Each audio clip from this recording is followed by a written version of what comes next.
Hello, everybody, and welcome to The Night Owl, a show that we do twice a week where we talk about all the latest in pop culture news, TV and movie reviews, gaming news, and just the general conversations of the day. For those who don't know me, I'm Price of Reason, and with me, as always, is my co host, Professor R2. How's it going, Professor?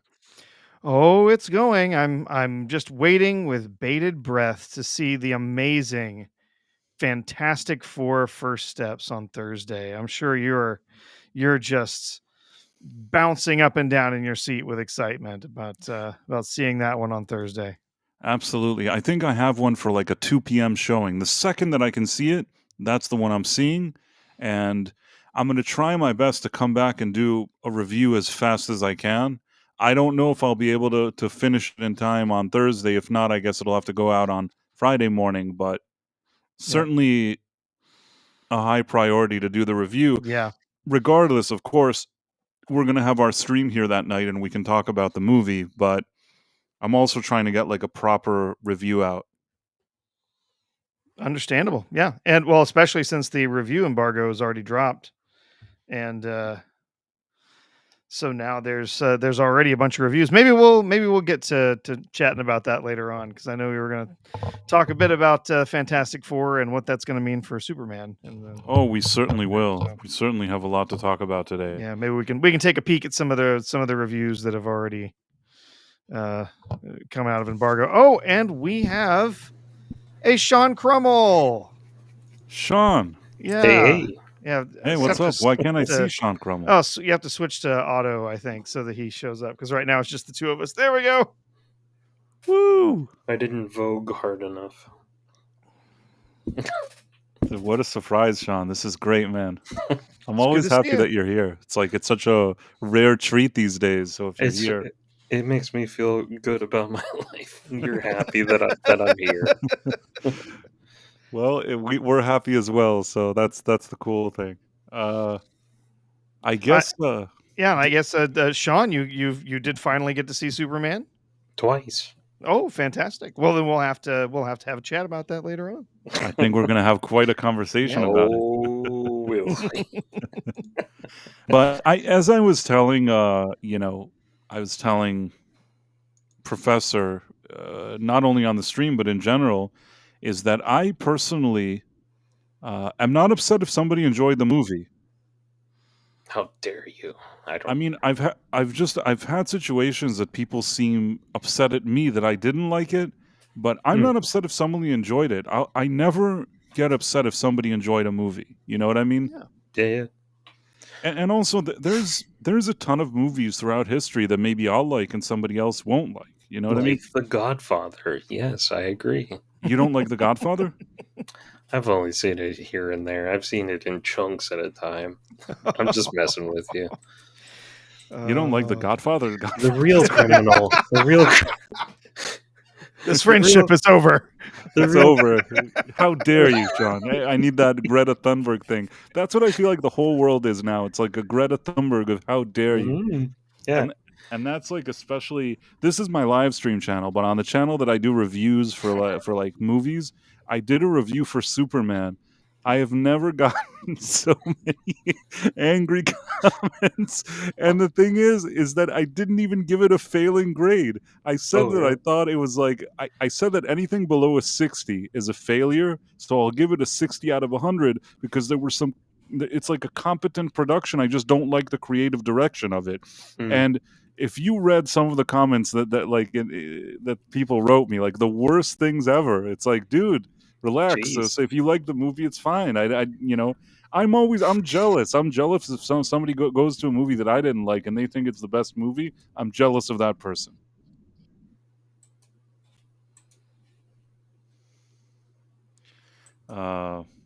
Tim Hayes, Tom is just upset you wouldn't give him a straight answer why you didn't like the Superman movie. I actually did give him a straight answer. Not only did I give him a straight answer, if you watch my review, I feel like you get a lot of straight answers why I didn't like it. But that is my personal opinion. You know, I respect other people, and if people enjoy something, I'm happy for them. I would never want to stop being somebody's friend because they liked or disliked a movie. And I think that the James Gunn Superman, it's a bit divisive. And I think that the reason this is just my opinion. The reason why it's divisive is there have been different eras, even in the comic books, and different presentations, whether it's TV shows or movies, of Superman throughout the years. And I think that some people have a certain way that they feel they want to see Superman, and other people have maybe a different way that they're like, oh, I like it that it's more goofy and more silly and more whatever. And some people like that, and I'm not knocking them for it. It's just that I guess I'm more of a kind of traditional. I want to see something that shows them in a more heroic light, in my opinion. But if somebody sat there and enjoyed it, it's not a big deal for me. I'd never get upset at anybody. It's the same kind of thing with the 66 Batman back in the day. There were kids that would go to school, and all of a sudden all the other kids were into Batman, and they're like, this isn't the real Batman. He's too campy. And yeah. Right. I mean, that happens sometimes. So people can have their different opinions. It's just like, Sean, you and I know Nick. And Whoa. Nick, he hated the prequels. Now, I myself thought the prequels had issues, but when he watched the prequels, he got up and left the theater in the middle of Attack of the Clones. I would never leave the theater in the middle of that movie. Even when Anakin was whining, that he was like, that Obi-Wan is holding him back, even then I wouldn't evacuate the theater. Yet Nick got up and left the theater. Those movies are horrendous, but I still paid to be there. I paid to be there, and I sat through it. No, but you know what? I actually see that's another thing. I know people that hated those movies. And for me, I just felt that they weren't as good as the original trilogy. But as sort of a half glass full situation, I was still happy that I was getting something that resembled Star Wars, because George Lucas still has certain ideas that I suddenly feel like I'm watching a Star Wars movie. It's just along the way there's other things that happen there that kind of are stupid or annoy me, and I feel like that's the kind of strange tug of war I had during the prequels. But with all that being said, I still don't hate them, and I certainly like them way better than the sequel trilogy. Oh yeah. Well, how dare you? That's all the people talking to me these days. How dare you? I think I'm a hypocrite because I've enjoyed like every Superman movie I've ever seen. But if you change, like, everyone's like, oh, this isn't my Superman. He wouldn't behave like this. And I'm like, yeah, it's fine. I get it. I appreciate that opinion. I still like the movie. But if you change Luke Skywalker to drink green milk out of a space whale, I'm like, no. No, you change him to somebody who is no longer heroic. Yeah. He's Right. now decided to abandon his friends, abandon the cause, give up on his nephew. When he's already fought that fight, he's already won that battle. When he threw down his lightsaber in front of the Emperor and said, "No, I'm not going to turn to the dark side. I'm here to save my father. I'm here to try and redeem my dad." He went there knowing he was going to die, very likely going to die, trying to redeem his father. So, but now he's just going to forget all about that, and he's going to try and kill his nephew instead of trying to save him from the dark side, just like he did his father, who had long been a Dark Lord of the Sith, versus this kid who's just tempted by the dark side. So, I mean, it never made sense. It infuriated me to no end. Luke Skywalker was one of my heroes growing up. I loved that character. Like, people love Spider-Man, people love Batman. I loved Luke Skywalker, and I loved the journey. So he's still my favorite. Yeah. Well, unfortunately, Mark Hamill's made it real hard to keep enjoying Luke Skywalker, but I do. I still do. I still do. Yeah. But yeah, it was just completely disrespectful. One of the advantages is that Mark Hamill looks so different today than he did in Star Wars. That's true. That you almost think of him as a different person, and that's how I get through it. I still love those movies. No, Disney and Mark Hamill and whoever else, they'll never rob me of that. Oh no, they can't. I still go back and I watch I've got the 4K 77 remastered versions that were produced out there. I've got those, and I watch those. And all of those people who think, oh, it doesn't look the same without special editions. It's not right. It looks like It looks better. it looks like it looks like a crappy old B movie. Like, no, it looks like a movie that was made in 1979 with the effects and everything at the time, and it looks glorious. It's fantastic. Glorious. I'm so glad you said. And I want all the grain. Hmm. I want to see the occasional matte line around something. I want to see, like, that was the movie that came out in 1979 that literally, or 77, and literally changed the freaking world. Okay, that's the version of the movie that I want to see. Yeah, it's great. So speaking of Superman, I agree. And I mean, I put this in the thumbnail, and I guess we should just address it. We don't have to sit and talk about it for 50 million years because there's so many things going on today. But I was just wondering, Professor, what you thought of this whole situation that now Trump keeps pretending like he's going to put Obama in jail or something. Do you really believe any of this is going to happen, or do you think this is just he's always, as always, he's full of bluster. Constantly, put her in jail. That was his cheer with Hillary when he was going through his first election he said he was going to put her in jail, and crooked Hillary, put her behind bars, lock her up. All these cheers and whatever. And I think some of that continues to this day among some people. But the reality was that when he did get in office, he moderated. He said, "You know what? I'm not going to put my political opponents in jail. It's not what I'm here for. Whatever." Here, we're now seeing all this crazy stuff going on, where they're showing, it was the director of national intelligence, Tulsi Gabbard, released a whole bunch of documentation that seems to pretty directly implicate numerous members of Obama's administration in helping to set up the Russia hoax that took place during and after Trump's first election as president. But Tulsi Gabbard is usually, she's not like a dum-dum, you know what I mean? Like, usually if she's saying all of this, I would think maybe she found something, right? Yes, some people have referred to what's here. They're like, it's not actually what people say it is. They're misleading in what they're saying, but that hasn't prevented the Don. That hasn't prevented President Trump from coming out and accusing Barack Obama of treason. So let's see for a second. This is the initial Tulsi one. Let's see what she says in it. Leading up to the November 2016 election, the intelligence community agreed that there was no intelligence that reflected that Russia was trying to hack the election in favor of either candidate.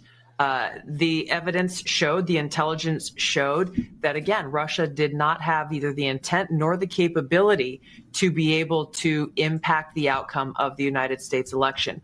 So it was very striking when we look back again at the documents that I declassified and released that shows there was a shift in early December, the first week of December. Again, another document was produced by the intelligence community, a president's daily brief that was consistent with every other assessment that was done previously leading up to the election. Russia did not, this is after the election now, did not attempt to affect the outcome of the American election. That was never published. Hours before it would have gone into President Obama's president's daily brief, it was pulled by a senior level intelligence official saying that they had to pull it because they had received new guidance. The very next day, this meeting was called, a National Security Council meeting, bringing together all of the senior leaders of President Obama's cabinet. And the topic that was put forward was a sensitive matter.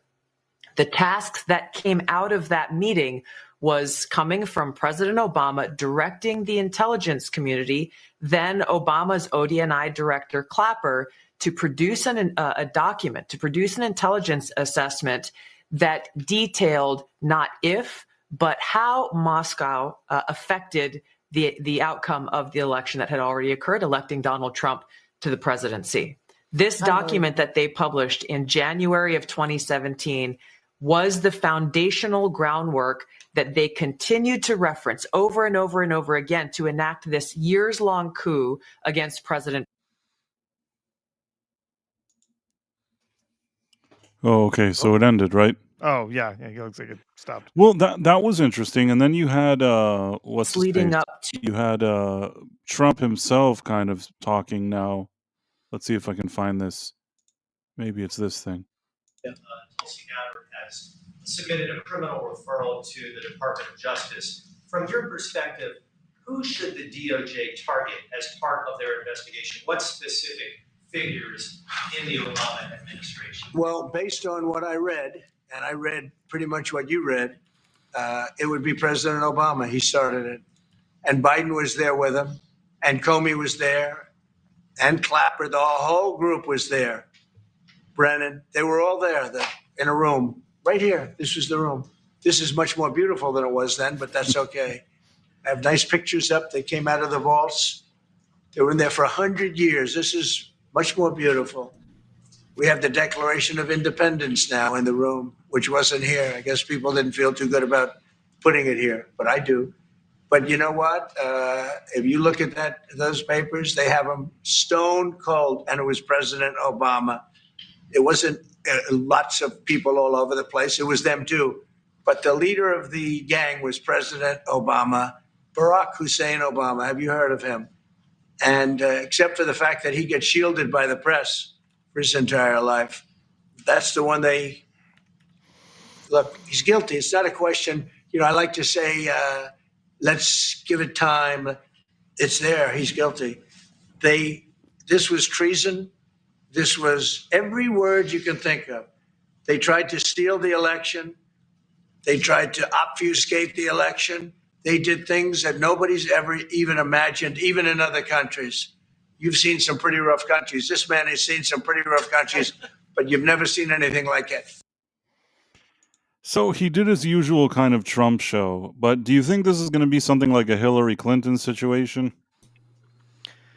Well, given that Gabbard has already made recommendations to, criminal referrals, to the courts regarding what she sees as a problem, and there goes Price. Okay, what she sees as a problem, I'm guessing that we will hear a little more something about it. Price is back. There he is. Yep. I'm guessing we will hear a little bit more about this, but something tells me that this criminal referral is not for Obama. Likely, what we've heard from some arenas is that there may be some kind of criminal referral for James Comey in the FBI and potentially his daughter. Regarding multiple different incidents, including the Steele dossier and other stuff that happened during there, and potentially for the Director of National Intelligence, James Clapper, as well. I mean, I always thought that there may be a conflict of interest with Comey's daughter. I don't really know all the details, but it's like, I know she's not Comey and that's his daughter, but the fact that she was working on certain cases and something about that seemed a bit conflicty. Yeah, there is always the possibility, as actually, we've talked a little bit, argued with the chat a little bit about the whole Epstein thing. We've talked a bit about that and our feelings about it, and the truth is that now, supposedly, Trump has come out and said, yeah, he would totally support having some kind of special prosecutor. Maybe that's something that happens here as well. They say, you know what, we need a special prosecutor, somebody who can subpoena all the evidence. They can put it all together. They can say, yes, this is something worthwhile. Let's give it to a grand jury, or no, there's nothing here. There's lots of hearsay. There's lots of coincidence. There's nothing that could actually be considered something that we would be able to try someone for in the courts. So who knows? I mean, it's really fascinating to see. Of course, we do have to be clear. There's two different Russia things here that they're talking about. They are not necessarily saying that Barack Obama had some part to play in the development of the Steele dossier and the Russia hoax throughout. Do you really think that the Steele dossier was just a bunch of nonsense? I It asked was seriously complete. It because was complete nonsense, and it was 100% bought and paid for by the Hillary Clinton campaign, the DNC, and a number of different But it only different came out groups. after he was Yeah. elected, meaning Yeah. initially, and I guess that's what Trump was saying today, that basically it was so bonkers that nobody was even willing to publish it until it came out after the elections. Mhm. But yeah, I mean, is the Steele dossier the thing that he had videotapes of Trump's urinating in places or whatever No, was? no. The Steele dossier was what was saying that there were there were people inside of the FBI and whatever they were in. They were used the Steele dossier there to say that there was collusion between people within Trump's campaign and Russia, meaning that there was foreign influence in the election, foreign influence in their administration, and then so they used that as a way to allow certain groups like the FBI and other alphabet agencies to then go in and wiretap people and investigate people, and there was all kinds of other things that came after that. So the reality was that the Steele dossier was essentially just made up from whole cloth. They got a guy who used to be, an asset in the intelligence world to write this thing up, and then they took that into FISA courts and others, to say, well, here's why we need to have warrants so that we can wiretap these people and we can investigate these people. And they looked at it and they didn't look one bit. They did not consider the provenance of this Steele dossier. They didn't consider where it came from or how much of it was actually real or not. They just said, "Oh, yep, sure, here's your warrant." And they allowed them to go and investigate all sorts of people within the campaign, which is, essentially you're talking about surveilling members of a party that you're running against, and that's extremely disturbing. I mean, that's what was going on after the Steele dossier led to all of that, which was just incredibly bizarre. What And about so the urinating cassette? Where did that come from?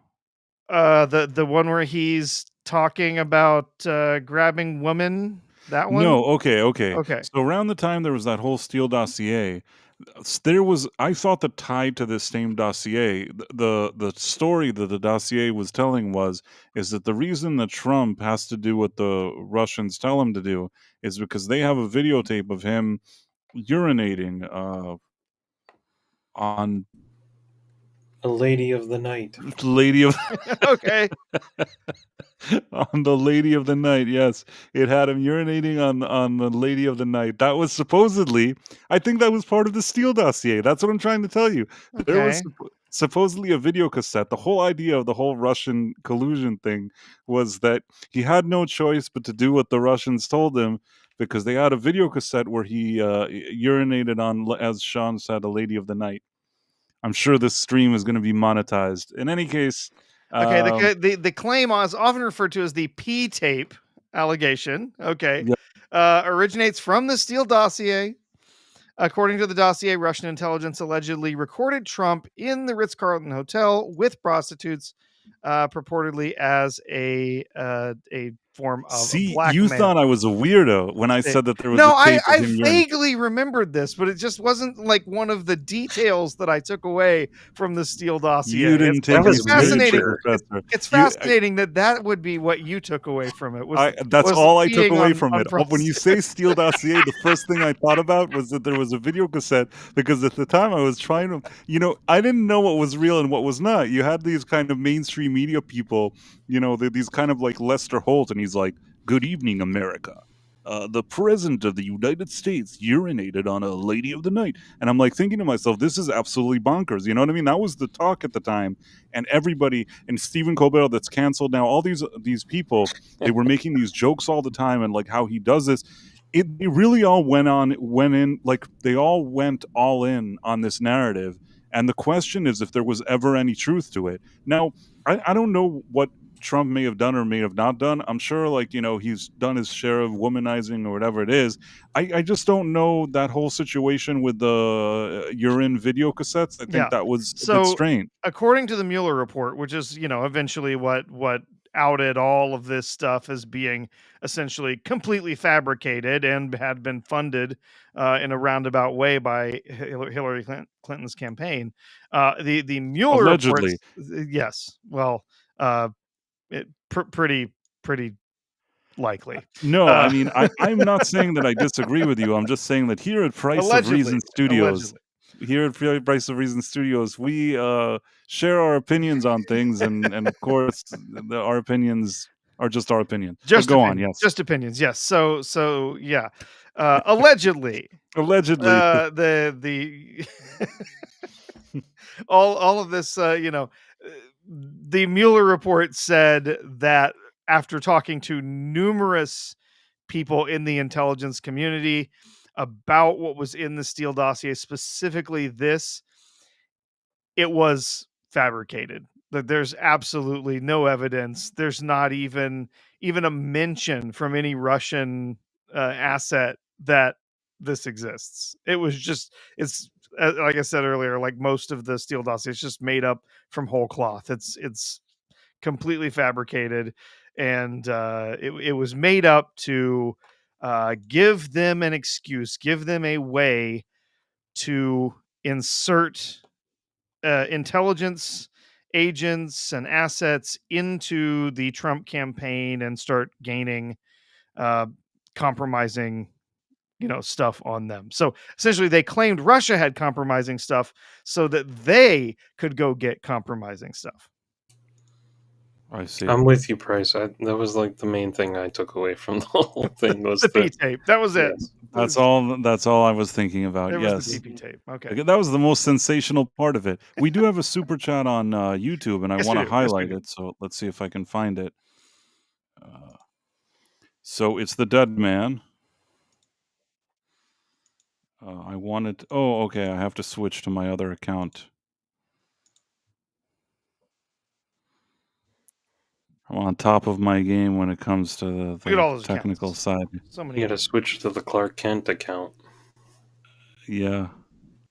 How many? One where he's wearing his hypno glasses, so you can't recognize him. So many accounts. Okay. So, yeah. Those who now looked, there is actually a third Price of Reason. There's actually 4 Price of Reason channels, but people only know about 2 of them. So the Dead Man says, pouring one out for the Prince of Darkness, and that would be Ozzy Osbourne. And Ozzy Osbourne did pass away today, and we're going to talk about that a little more. But yeah, and here I'll do what people say. I'll like my own stream. In any case, thank you very much, The Dead Man, for the $1.99 super chat. Thank you for everything that you do here on this channel and all your support. And we're definitely going to get to talking about that.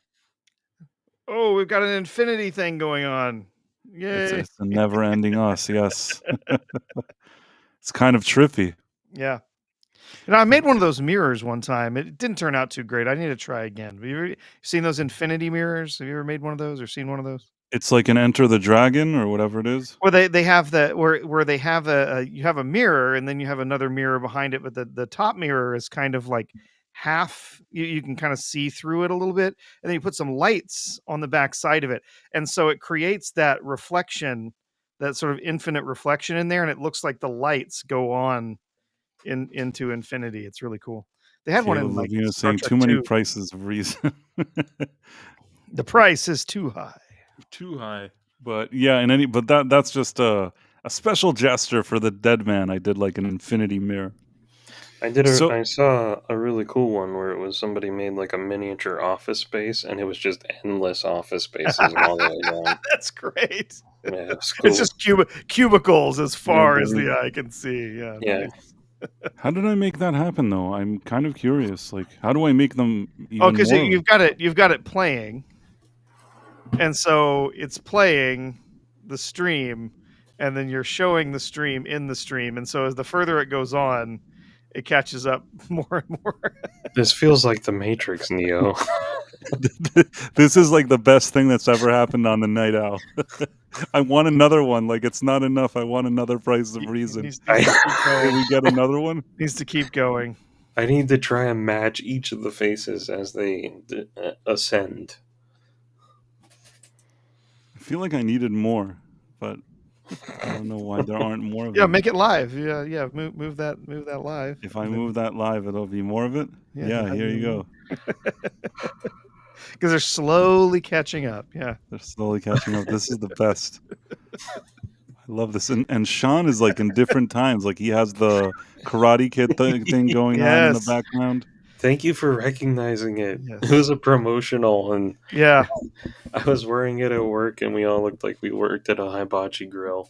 It's two branches, one tree, Sean. Yes.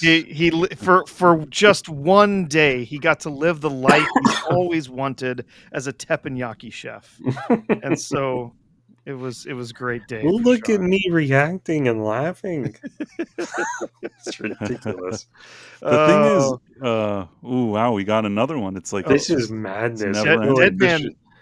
Dead Man says you're going off the rails on a crazy train. I am. By the way, what were you saying? You were like at a Benihana. Didn't there Benihana, the guy that Aoki guy? He was a crazy dude. The guy that created Benihana.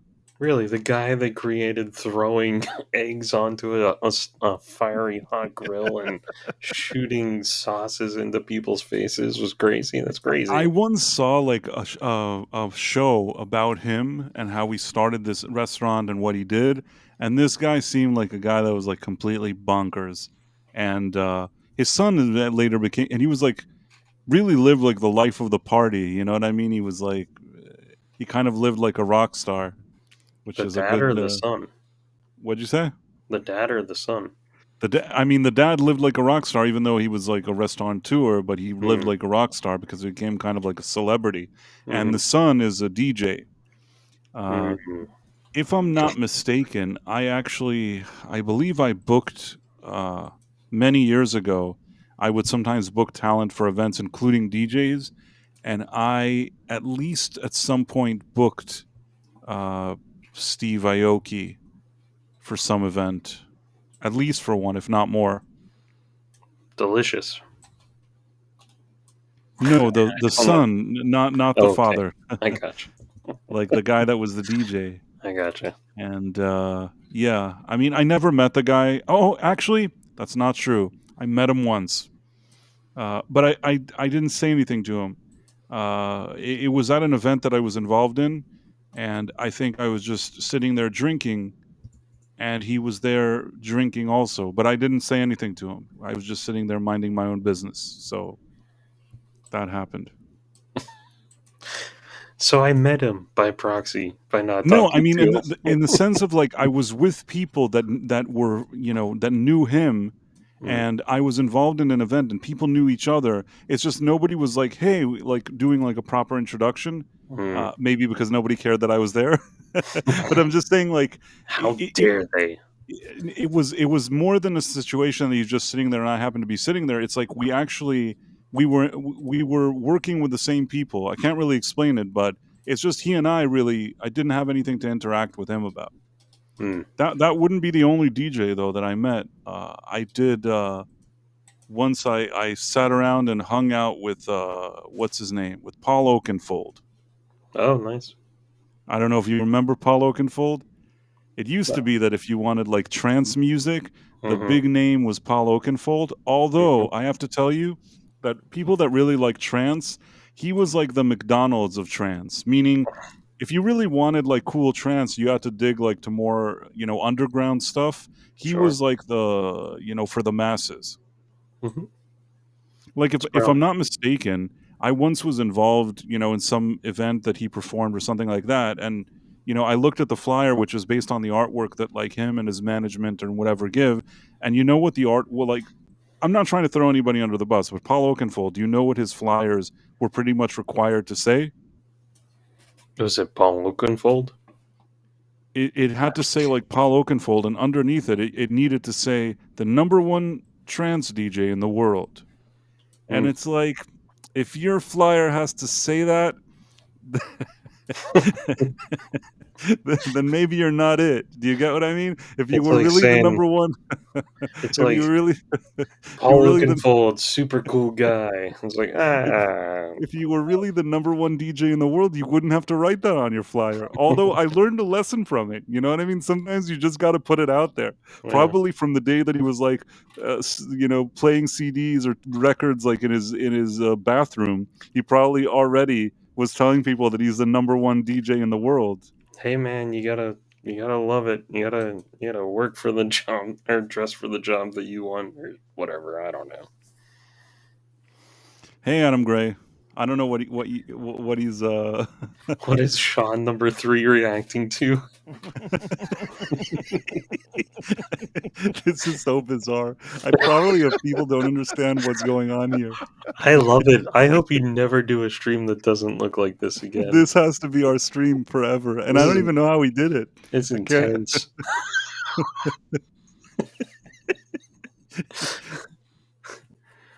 Oh man.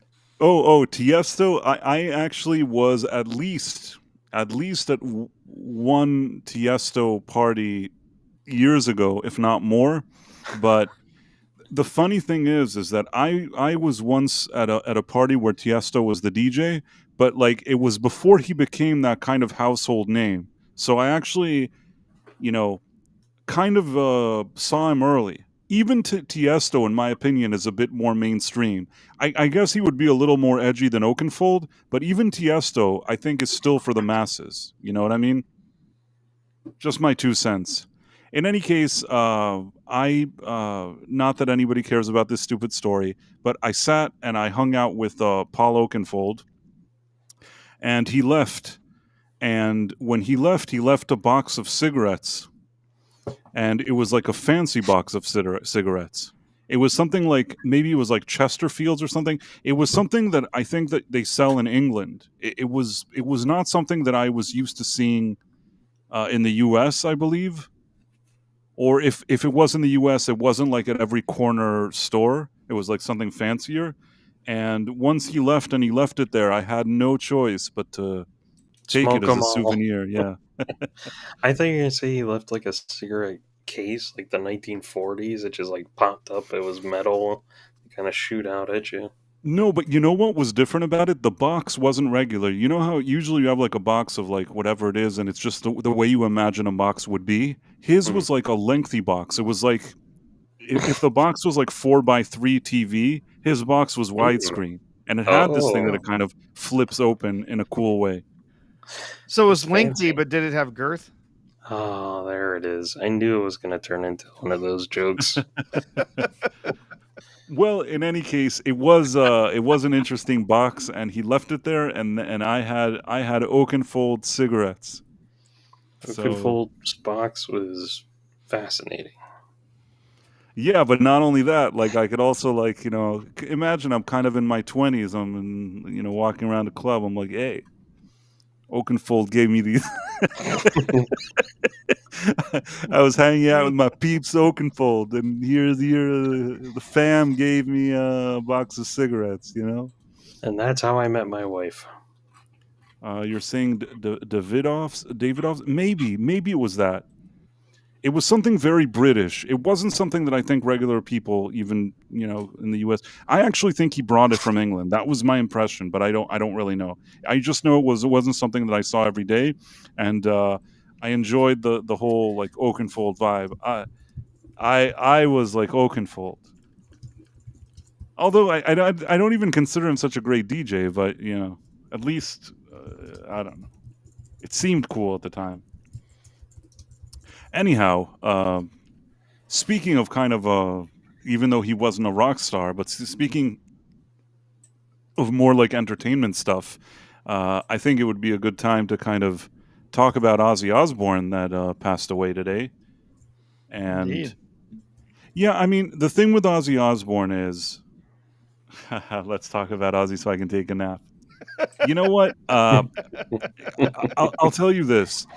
Black Sabbath is a band that it's not that every day, every second I listen to Black Sabbath, but I, also as a musician, really respect what they did and when they did it. Because today, when you hear songs, when you hear even that you grew up with bands that were more like heavy and did more kind of like hard rock and things like that, uh, those bands were heavily influenced by things that Black Sabbath did. I think that back in the day in the 60s, and the 50s and 60s, you had different pioneers that did something. You had the early kind of Chuck Berry, Little Richard that, got the ball rolling on rock and roll. Went also in the direction of like Beatles. You had things like Led Zeppelin, which became a little more complex and a little harder rock or whatever you want to call it. Pink Floyd, which went more kind of psychedelic and progressive. But I think that Black Sabbath were the ones that really sort of introduced a more metal vibe. And they did it at a time where it wasn't just an obvious thing. For starters, their guitar player, he, I think, had a situation. He had a strange way of playing also because I think that his finger was a part of his finger was missing, so he had like a strange way of playing. It's always something like that there's somebody that actually comes from a completely different way of thinking, and the way he played was actually very revolutionary and helped with that kind of sound. Ozzy, when it comes to being like the singer of Black Sabbath, I think that Ozzy kind of ushered in this era where you didn't need to be like this smooth like singer. You know what I mean? Ozzy Osbourne was just this kind of crazy, bonkers guy with a very haunting and strange voice. But for whatever music they were making, it worked. And between the guitar work in that band and kind of introducing the whole idea of metal, they are really considered pioneers. I'm sure even Professor, there's stuff that you like to listen to today. There's something in the history of rock that you like to listen to that probably was influenced by Black Sabbath in some way, shape, or form. Oh, Do you get what I certainly, mean? yes. And I'm not saying that they're not. They've had some fantastic work over the years. Some absolutely genre shaping music. There's no question. It's just I don't really know a whole lot about Ozzy. I don't really know a whole lot about Black Sabbath. Yeah, they've had some great songs, and yeah, they mentioned someone mentioned Crazy Train. I actually literally earlier today I heard War Pigs when I was listening to something. I was like, oh yeah, interesting. Black Sabbath, yeah. Well, just So- turn on the radio and you'll get your fill because that's all they're playing now. Oh yeah, that's all they're playing now. Yeah, but yeah, I mean, yeah, and then of course later on he had the reality TV show that introduced Ozzy to a whole new generation of people. The completely crazy guy that he was. Let's just be entirely honest though. Dude lived to 76. He had a hard life, and he lived to 76. I thought he was a lot older. Yeah. I mean, the thing is that if we're being honest, I think that one of the reasons that this man even got to the age of 76 is because of his wife, Sharon Osbourne. Now, Yes. you may like Sharon Osbourne, you may not like her, but the one thing I have to give her credit, that woman did a lot for her husband. Oh, I yeah. mean, she kind of got together and married him when he was kind of completely bonkers. I don't think that changed once he married him, but somehow, whatever she did, she was able to give this man some kind of structure in his life that seemingly kept him functioning as something of a regular human being as much as he could be. That's not an easy feat. That's not an easy feat for a guy who was known for being completely out there. Oh And yeah, yeah, I mean he was abusing just about any drug he could get his hands on.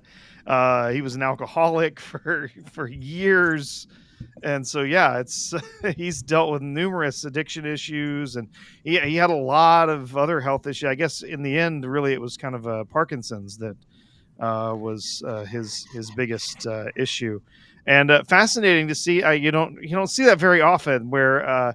You get to see someone like Ozzy really go out on top with his. They had that huge reunion concert. It was just a couple of weeks ago, right? I think so.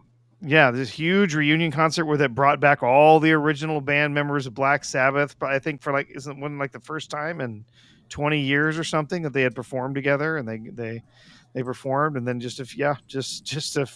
literally a few days later he passes on. I mean, that's really surprising. That's Caleb kind Levine of said amazing. Sharon stayed when she really shouldn't have. Sharon is the reason from Massgrave. Sharon is both the reason Ozfest happened and the reason it died. You know, again, I don't know Sharon Osbourne personally. I also haven't followed every single thing she's said and done over the years, and I don't know, you know, what I think about her one way or another. But at least when it comes to what she did for her husband, I do have some appreciation because of how unhinged and how wacky he was.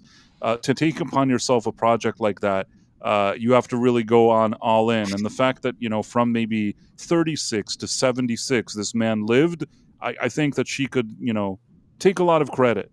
Sometimes I think women take credit for stuff, and you're like, did you really do all that stuff? But in the case of Sharon Osbourne, I think she probably deserves a lot of credit in her case. You know, today I was even reading after he left Black Sabbath, and then he did his own solo career. He had the guitar player Randy Rhoads, and Randy Rhoads died in a plane accident. But I always knew he died in a plane accident. And today, for some reason, I just out of curiosity, maybe I heard this story years ago, but I kind of dug into why he died. And just to understand why Randy Rhoads died, you kind of understand the type of lifestyle that Ozzy and these other people even had. Because Ozzy, that was already his solo band. This Randy Rhoads guy was like a brilliant guitar player until today. You know, even the short body of work that he had that, you know, people know, it's just fantastic guitar work, really, really revolutionary.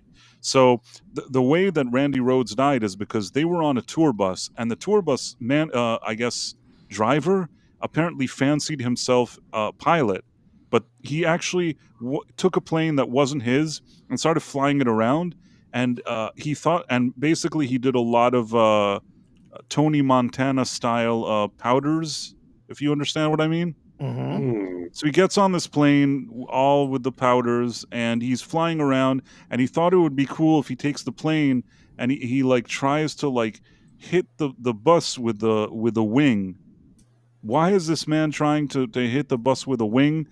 And there's some other twist in the story that his estranged wife showed up, and some people claim it annoyed him, so he wanted to like crash into the bus. Such bonkers stuff. You know what I mean? You read like about the atmosphere and what was going on there, and this sounds like a bunch of people doing crazy, crazy things. That's what it sounded like to me. Just kind of capturing the vibe of what went on there. And like you said, Professor, 76. You know, just a few weeks ago, he did a concert that everybody's like standing like, you know, supporting him. And he's like sitting on this kind of throne, barely able to move, but did the concert. Everybody's cheering for him. I think that's going out on top. Yeah. Yep. And yeah, you know, as you were saying, and several people in the chat have been mentioning, he, you know, being with Sharon Osbourne. So he didn't just leave Black Sabbath. He was fired. Oh, he was ejected. Yeah. He was I was fired being from more Black Sabbath. polite. Yes, because he had gone. I mean, we're talking about a bunch of people living crazy lives with drugs and alcohol and everything, and Ozzy was too much for them. that's how far he went. He was too drunk, too high for them to be able to work with him anymore. So he was thrown out of the band, and that was actually when I guess when Sharon when their relationship really started. They had actually known each other earlier, because she was the manager's daughter. she was the manager's daughter. Yes. Yeah. And by the way, So, I want to thank Nerd Wars because I believe he's referred some yeah. people to here. Erwin is a great guy, and you should always check out what he's doing. He's great, and I really thank him for that. It's really nice of you. Hey there, Erwin. How's your potato? Is it good? So yeah. But yeah, so I mean, it is. You know, you have to be honest with people who've lived, you know, lives as crazy as these. For her to have been devoted to Ozzy since 1982. That kind of thing doesn't usually happen in the entertainment industry. I mean, Yeah, what the heck's wrong with her? That's amazing. I mean, that really shows like how devoted she was to him. And honestly, that says a lot about him, and it says a lot about her. That through all the stuff that they went through, you know, they were still devoted to each other, which is, it was pretty cool. Pretty cool. It's a nerdspiracy raid, which is nice. That he has his own little nerdspiracy thing going on, which is very cool of him. Thank you, Erwin. I appreciate that very much. And yeah, so basically, he was ejected. And I want to tell you something. How do I tell this? Years ago, they made some kind of I want to say there was a documentary or somebody was putting together something about Black Sabbath. I wouldn't say that I was involved in the production of the documentary itself, but because of something that a company that I was working at, I actually had some kind of interaction with whoever was producing this thing. And because I was then just looking at some of the stuff and just learning a little bit of the material, what I learned about Black Sabbath was crazy. Because basically, first they had Ozzy, and then, you know, like you said, they kicked Ozzy out. They brought in like Ronnie James Dio. But I started reading that there were so many members of this band that came and went. There were times that I think that there was once two different Black Sabbath bands playing and they didn't even know of each other because of their state of mind. You know what I mean? Like, there's one guy, he's out of the band, now he's in the band. Just imagine a bunch of crazy people that are on every substance trying to like professionally run bands. And I remember just reading some of the details of like people coming and going and all the madness that went on with this band. And it's like, man, this hard to even, I can't even remember how many crazy things I was reading, but I'm just like, man, this is just insane. And it reminds me, Price, actually, of there's a quote, and I would have to go find it. I don't remember who it was from, but it was somebody talking about like this age of like all of these rockers who were just out of their minds performing every night. They were on every drug. They were drunk as hell, performing every night. And they were like, how did that, like, someone was basically asking, like, how does that work? Like, how do you get out there and do a show when everyone on the band is just wasted? And essentially the reply that they got was, well, it was actually okay because most of the audience was wasted too. So it was a different time. It was a different time for sure. I mean, there used to be rock and roll used to be a scene. It used to be a lifestyle. And the truth is that lifestyle. You know, all those people that lived that lifestyle, they were probably doing things that were very bad for themselves personally. But when it came to the badassness of the music, it probably, I know this is a terrible thing to say, the scene, the lifestyle, and the badassness of the music made the music good. It probably, the price that all these people had to pay was basically their own health and sometimes their own lives, but it was a lifestyle. Today, you know, the kind of musicians and stuff you see, it's so candy ass in comparison. Not that I'm wishing for people that they go through these like crazy lifestyles, but the reason why you get such candy ass music is because the people making it, they're so candy ass. You know what I mean? Yes. Like you couldn't say that Ozzy Osbourne was candy ass, you know what I mean? Or most of those people from Black Sabbath, you probably wouldn't think they're candy ass. You'd think that they're bonkers, insane, and living like the ultimate. You know, I'm not saying good or bad. I'm just saying like, you know, sex, drugs, rock and roll, like that kind of lifestyle. They lived it, and like you said, also people of the time were different too. It was a different time. It was a different culture.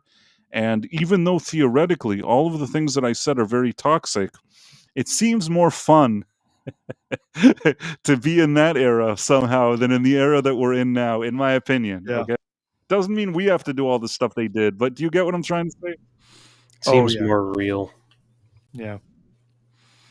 I remember that, you know, I don't know if it's Flea or something, somebody that said this, that back in the day, if you wanted to be a musician, you had to get together with a few friends and you'd go into some garage and play, and you sucked all the time. You kept playing and playing and playing, and you know, you'd say to your family, "Hey, I want to be a musician," and they all kind of look down at you and think like, "What are you, crazy? What do you want to do? Like, what are you doing?"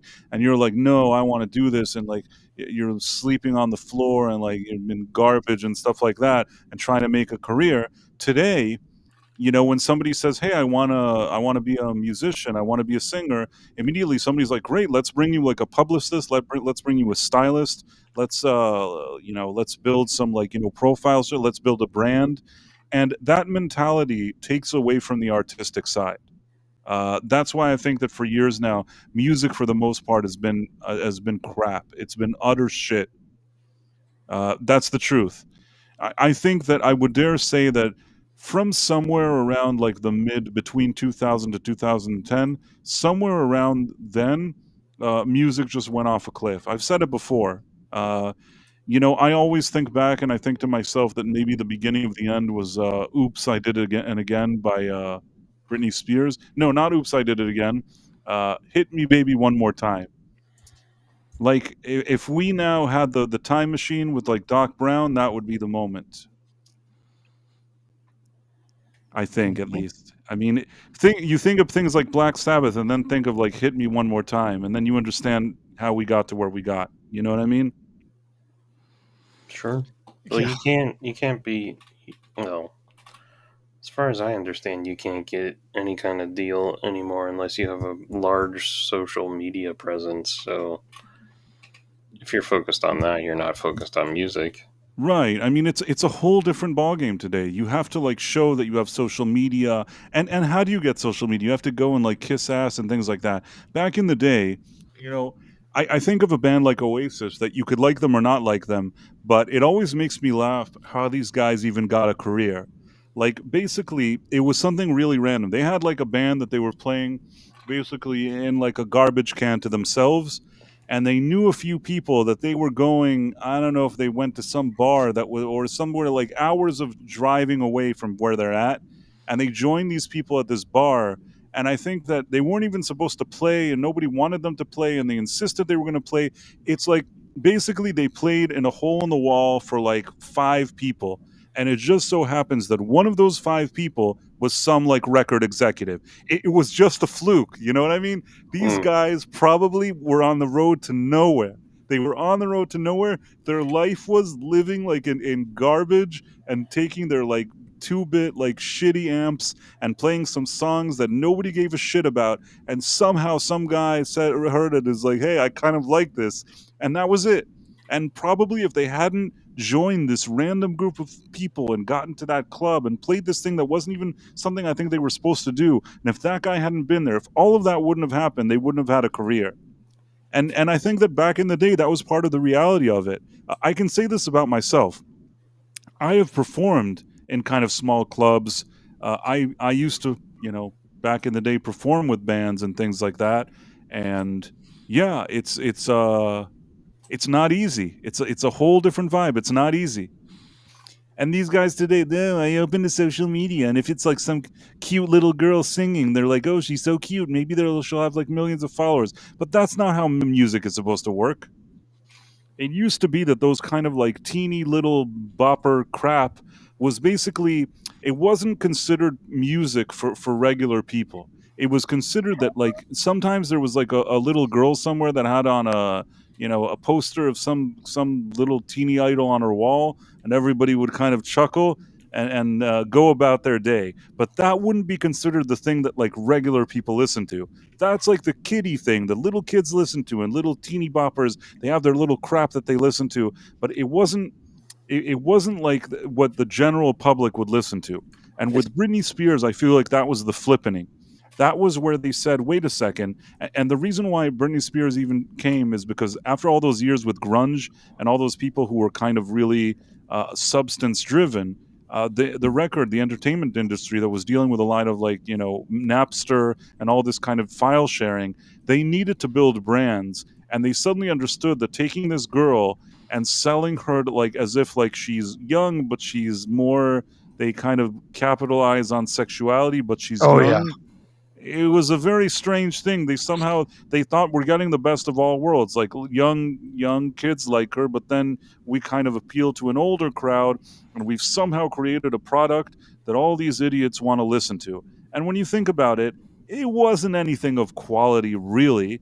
I mean, it's of quality if you like to listen to some teeny boppy stuff. You know what I mean? It's fine if you like that. You know what I mean? It's very girly. It's fine, but like, it used to be that there was at least a portion of music was set aside for like men who were badass, and they completely deleted that. They removed the badass men, and circling back to Ozzy Osbourne, I feel like, Ozzy Osbourne and Black Sabbath, they kind of ushered in this era of like badass men. Maybe they were too crazy, maybe they were too badass. And maybe, like I said, some of these people, it cost them their health and even their lives, but it was a way of life. It was something, and today I think we're left with nothing. Mm-hmm. And Rob Altus says, well, today everything is rap. I actually think that around the time of Britney Spears, two things happened. You had the Britney Spears, and the other thing you had was the beginning of hip hop that became like more commercial. I'm thinking of like Tupac, California, with like Dr. Dre. Those were songs and like a few Biggie tracks that started really like becoming more mainstream. Maybe before or around that time, you also had like Snoop Dogg, these kind of Warren G. Gradually, you also had stuff like Wu-Tang and things like that. I will say though that the earlier hip hop, in my personal opinion, was actually had some pretty cool things in it. It wasn't all just like crap like it is now. I thought that some of these artists had character, and I don't think that I think that there's room for different styles of music, and old school hip hop is stuff that some of it I enjoy, but I think that just like with pop and with rock and with all that other stuff, that also became a situation at the end where the record labels became very kind of annoying, and they went for the more commercial stuff. And today, like, what do you have hip hop? Hip hop is some guy like mumbling about some stupid crap. You could barely understand what the guy is saying. There's like a ton of auto tune on it, and it's just like that's like all the hip hop tracks. Like, I just summed up like all of hip hop now. I know, as weird as that sounded, that's pretty much like the summary of hip hop. There's like this annoying mumble rap. Mumble rap. Like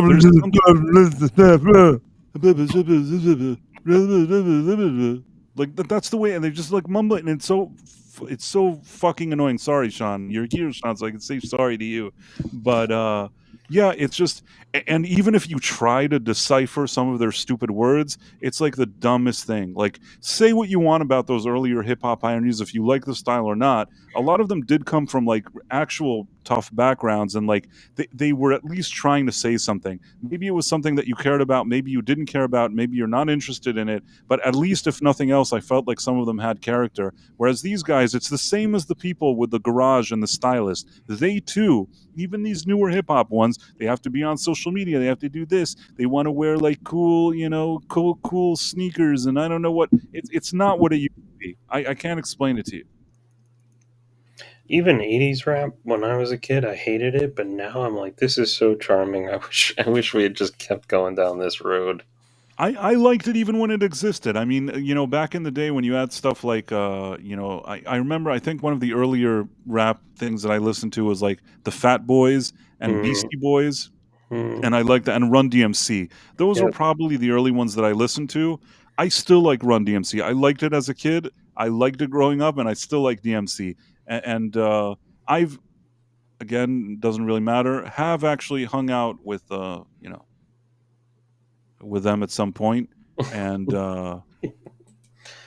it's funny when you get cagey about your past. It doesn't really matter. Nobody like cares. the stream of thought, and then it starts like getting trappy. I'm like the Forrest Gump of the entertainment industry. Like, that's the best way for me to describe it. I just happen to be in different places, but that's good.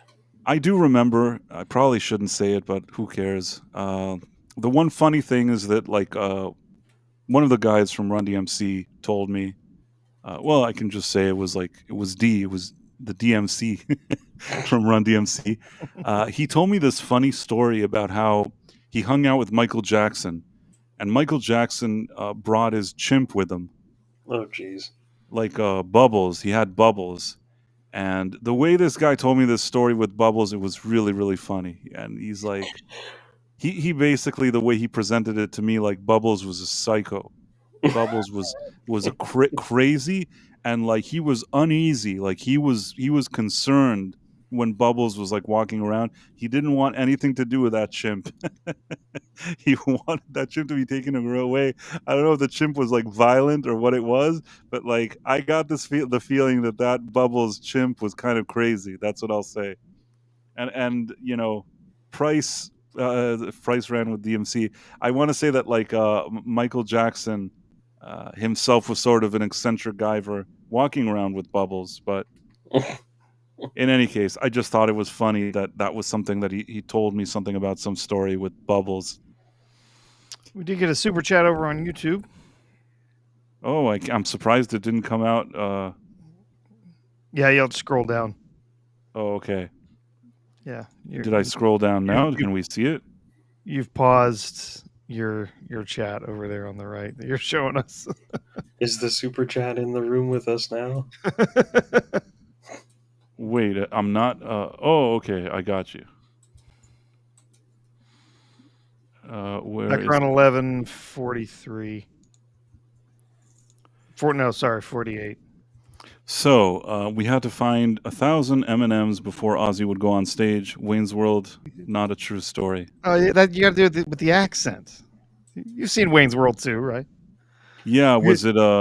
We had to find 1,000 M&Ms before Ozzy would go on stage. Something like that, right? It's some guy talking Ozzy like that. would go on stage.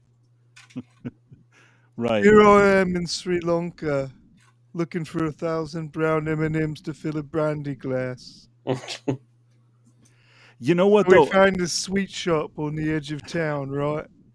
And there's me, Keith Moon, and David Crosby breaking into this little sweet shop. And instead of a guard dog, they've got this bloody great Bengal tiger. How do you remember these quotes? Right, that was like I can't believe was you like a- remembered so much of it. Like you're And gonna. then after this, I'm trying to. It's I know I didn't get it exactly right, but he says we managed to take out the tiger, but the shop owner and his son was a different story altogether. We had to beat them to death with their own shoes. It's like you're auditioning with this monologue. No, now that you're saying it, I remember it now. It was Yeah. something like this. But I remember it because it was so hilarious. It was. It a was. complete I non actually- sequitur in the movie, and everything slows to a crawl except the story is just hilarious. I mean, the thing is that I only watched Wayne's World 2 maybe like twice, whereas the first one I saw it like 50 times. So Yeah. the second one, I know the part that you're talking about, and I Yeah. totally remember it, Is but the I just roadie, feel like they go after the he's told to go find this legendary roadie who's going to help them put on Wayne stock. right, Wayne stock. I remember now. And so he goes and finds the guy. He's hanging from the ceiling. He's because Ozzy told him that it helped with rejuvenation or whatever. I'm just wondering now, because I always thought of this. In Wayne's World 1, Garth has like a girlfriend at the end, but then in Wayne's World 2, his girlfriend is Kim Basinger. Yes. So between movies, he upgraded? Is that what we're supposed to understand? Mm-hmm. Well, he it goes yeah. It's just a ridiculous story. It is funny though. I remember something with her husband. Yes, yeah. The whole thing with Kim Basinger is that she's basically coming on to him to get him to kill her husband. Right, I remember that now. Yeah. By the way, Jason Webster gave a $5 super chat, and he said, Ozzy Osbourne, no record mogul had created Black Sabbath, so no record mogul could tell Black Sabbath what to do. But that's what used to be cool, is that it used to be that the way record companies decided on something is that people would just sort of perform, sometimes even in an underground way, and like scenes were built. by just music that was really speaking to people, and there would be like a group of people just growing and growing. And when the record label caught on that there's some kind of scene, they would be interested in that, and they try to get something. They weren't producing it, it was sort of organically happening. They were trying to tap into it. That's what they used to do. And I think that that system of going to clubs, to going to places, bands that are introducing themselves to people, that people see some band and they're like, I love this, I want to see them again. That kind of feeling and that kind of, you know, fan base, and building it that way, and the record labels sort of tapping in to these movements of music, it's so much better than what we have now. Because right now, right out the gate, it is some mogul sitting, oh, we have to have this, she has to look like this, we have to do this video, we have to do that. And honestly, I haven't seen like a kind of manly dude like with a guitar being badass and doing stuff in years. All we get is like, most of the time when you turn on the radio, like the music that's happening now, I feel like the majority of it is ladies just singing about crap. Now, I'm not saying that there aren't ladies in the world that aren't good at music, or that there aren't ladies that don't sing about crap. I'm just saying that specifically the ladies that I seem to hear in pop culture right now, in like in music, they seem to just be annoying and sing about crap. And a lot of them are like put on pedestals. Now, if there was a situation where you had all these different kinds of music that the mainstream was sort of pushing, and you also had these like girls singing or whatever it is, it's fine, there's room for everybody. But once it becomes that like the main thing, the main course is only these like girls like just singing crap, that's where I think the whole entertainment industry has fallen off a cliff. And much like with movies, that like all these kind of shill media and mainstream media have to do with a downfall, so do the same media and the same jerk offs, sorry Sean, have to do with the downfall of music, in my opinion. Mm-hmm. Radio stations used to give people breaks too. What'd you say? Radio stations used to break people also. Like, if you could get your music onto a station with a disc jockey that was interested in playing different stuff, then sometimes you could grow from that. Yeah, I mean, I'll say that even from 2005, you still had those years, you still needed the radio stations. But I feel like the day that grunge died, around the time that you had those kind of Kurt Cobain and Lane Staley and those kind of deaths, I think that was in many ways the beginning of the end of normal music. And part of it was what I told you. They had these big bands that were selling millions of records, but they couldn't do much with them because either they were always on some kind of substance, they were dying, they were probably like the worst. It wasn't very marketable, very easy to market and sell. Like, you couldn't sell lunch boxes with like Alice in Chains on it. You know what I mean? Not I with would have that bought that attitude. lunchbox, but generally speaking, that wasn't something you could sell to the masses. Even though they were successful for a period, it wasn't the type of money that the record label was trying to make. It wanted to have acts that for years it could just continue to roll them out, have an album every year, take the money. They needed something else. This thing, once they figured out that they could do some kind of like Britney Spears model, that's the model that overtook everything until this very day. They may call it something else. There's some other name. It's not Britney Spears. Maybe some of these ladies are a little more musical than Britney Spears. Maybe they play an instrument. Maybe they can write half a song. But it doesn't matter. The idea is it went off a cliff and it stayed there. Did she start that, or was that an end result, starting with things like the Monkees and like other boy bands and stuff like that through the years? Well, it's a good question that you asked, Sean. Now, if you want to go back to kind of like an early thing that happened, was I'd say that a lot of it could be traced back to the Beatles, maybe before that a bit to Elvis, because Elvis was the first kind of big superstar for the masses. That's what he was. But I think that the Beatles then took it maybe to the next level, sort of in the '60s, and from the Beatles, a lot of things happened. The Beatles for me is like, you can, if you had to draw like a chart, like almost like a family tree of where things originated, the Beatles, from there you had rock, you had pop, and you had like hard rock, all those things, and progressive and psychedelic, all those different movements, I feel, kind of like emerged from the Beatles. Meaning, I don't think that Led Zeppelin would have been Led Zeppelin if they hadn't seen the Beatles being the Beatles. I don't think that Pink Floyd would have been Pink Floyd without seeing the Beatles. It's not even just what I think. These are pretty much facts. So, and even Black Sabbath, that we're talking about, wouldn't have been in the position that they were in without the Beatles. The Beatles sort of like opened all these people's minds to being like, hey, we can do something. But it meant something different to every one of them. I would say that in the Beatles, Paul McCartney was more the pop guy. He wanted to be more the guy that young ladies put like a poster on their wall and stuff like that. Whereas I think that John Lennon didn't want to do that.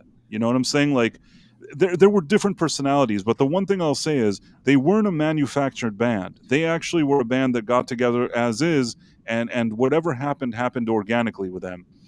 You mentioned the Monkees. The Monkees, what happened was, you can call it like an early form of something of shenanigans like this, but the truth is that the Monkees sometimes, in my opinion, get hate that they don't actually deserve, because I still like them. and I'll tell you why. The Monkees actually had, first of all, a few musicians in the band. You had people that were either musicians or they were entertainers. I believe that Michael Nesmith genuinely knew how to write songs and play guitar. He came more from like a type of country background. You had Peter Tork, which, if I'm not mistaken, he played with like Crosby, Stills, and Nash, or something along those lines. He, like, not bums, you know what I mean? He was playing like keyboard or something for like legitimate bands, like in some scene in the East Village. And Mickey Dolenz, he was like a child actor, but a child actor, I don't know how it is today, but one that also took like his musical abilities seriously. Like, he knew how to play guitar. I think that at least he knew some drums. Maybe he got better when he was in the band, but he actually had some musical background and he knew how to sing. So, but three of them are not actually people that are just like scraped off the street that don't know how to do anything. And Davy Jones was probably the least musical out of all of them, but he was like on Broadway. I don't know if he was in some Tony Award winning production. I don't know if he was nominated for a Tony Award. I can't remember now the details, but I think he was on Broadway or something like it, singing and dancing and whatever. So he had some kind of performance capability. At least he could sing, and he was British. Now, the thing with the Monkees is they put them together for this TV show, and the idea was it's a funny kind of satire on the Beatles, but they'll also record some songs and release them. I don't think that they knew 100% how big that was going to be.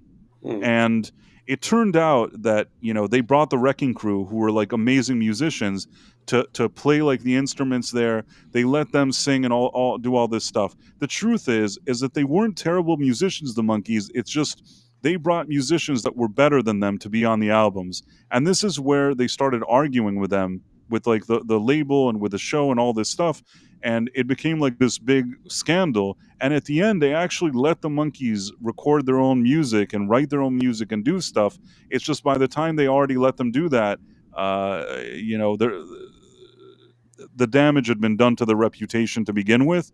And to be honest, I don't know that at least their musical capabilities were necessarily better than some of the Wrecking Crew.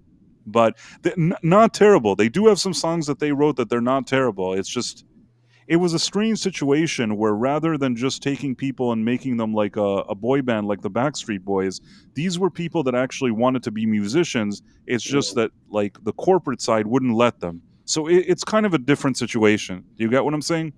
Mm-hmm. Yeah. And I don't know how we got here. The professor is probably already sleeping. I'm getting tired too. Yeah, somebody But said I've been Chekhov was an answer to the monkey. Yeah, I mean, basically, the reason they hired Chekhov was Yes. they thought he kind of looked like Davy Jones, so they hired him. Yeah, they wanted someone to appeal to a younger audience. Yeah, so they needed a kid. It's funny Oh yeah.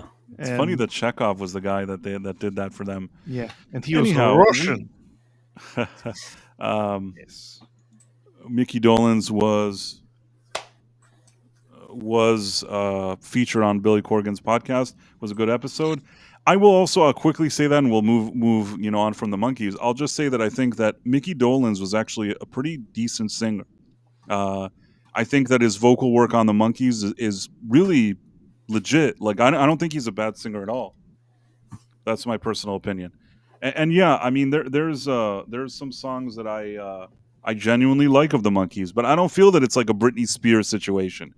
I think that the wrong lessons were learned. Do you get what I'm saying? The wrong lessons were learned from the Beatles. The wrong lessons were learned from the Monkees. Like along the way, every time that there was a lesson to be learned that you could take one path or another, they always seem to.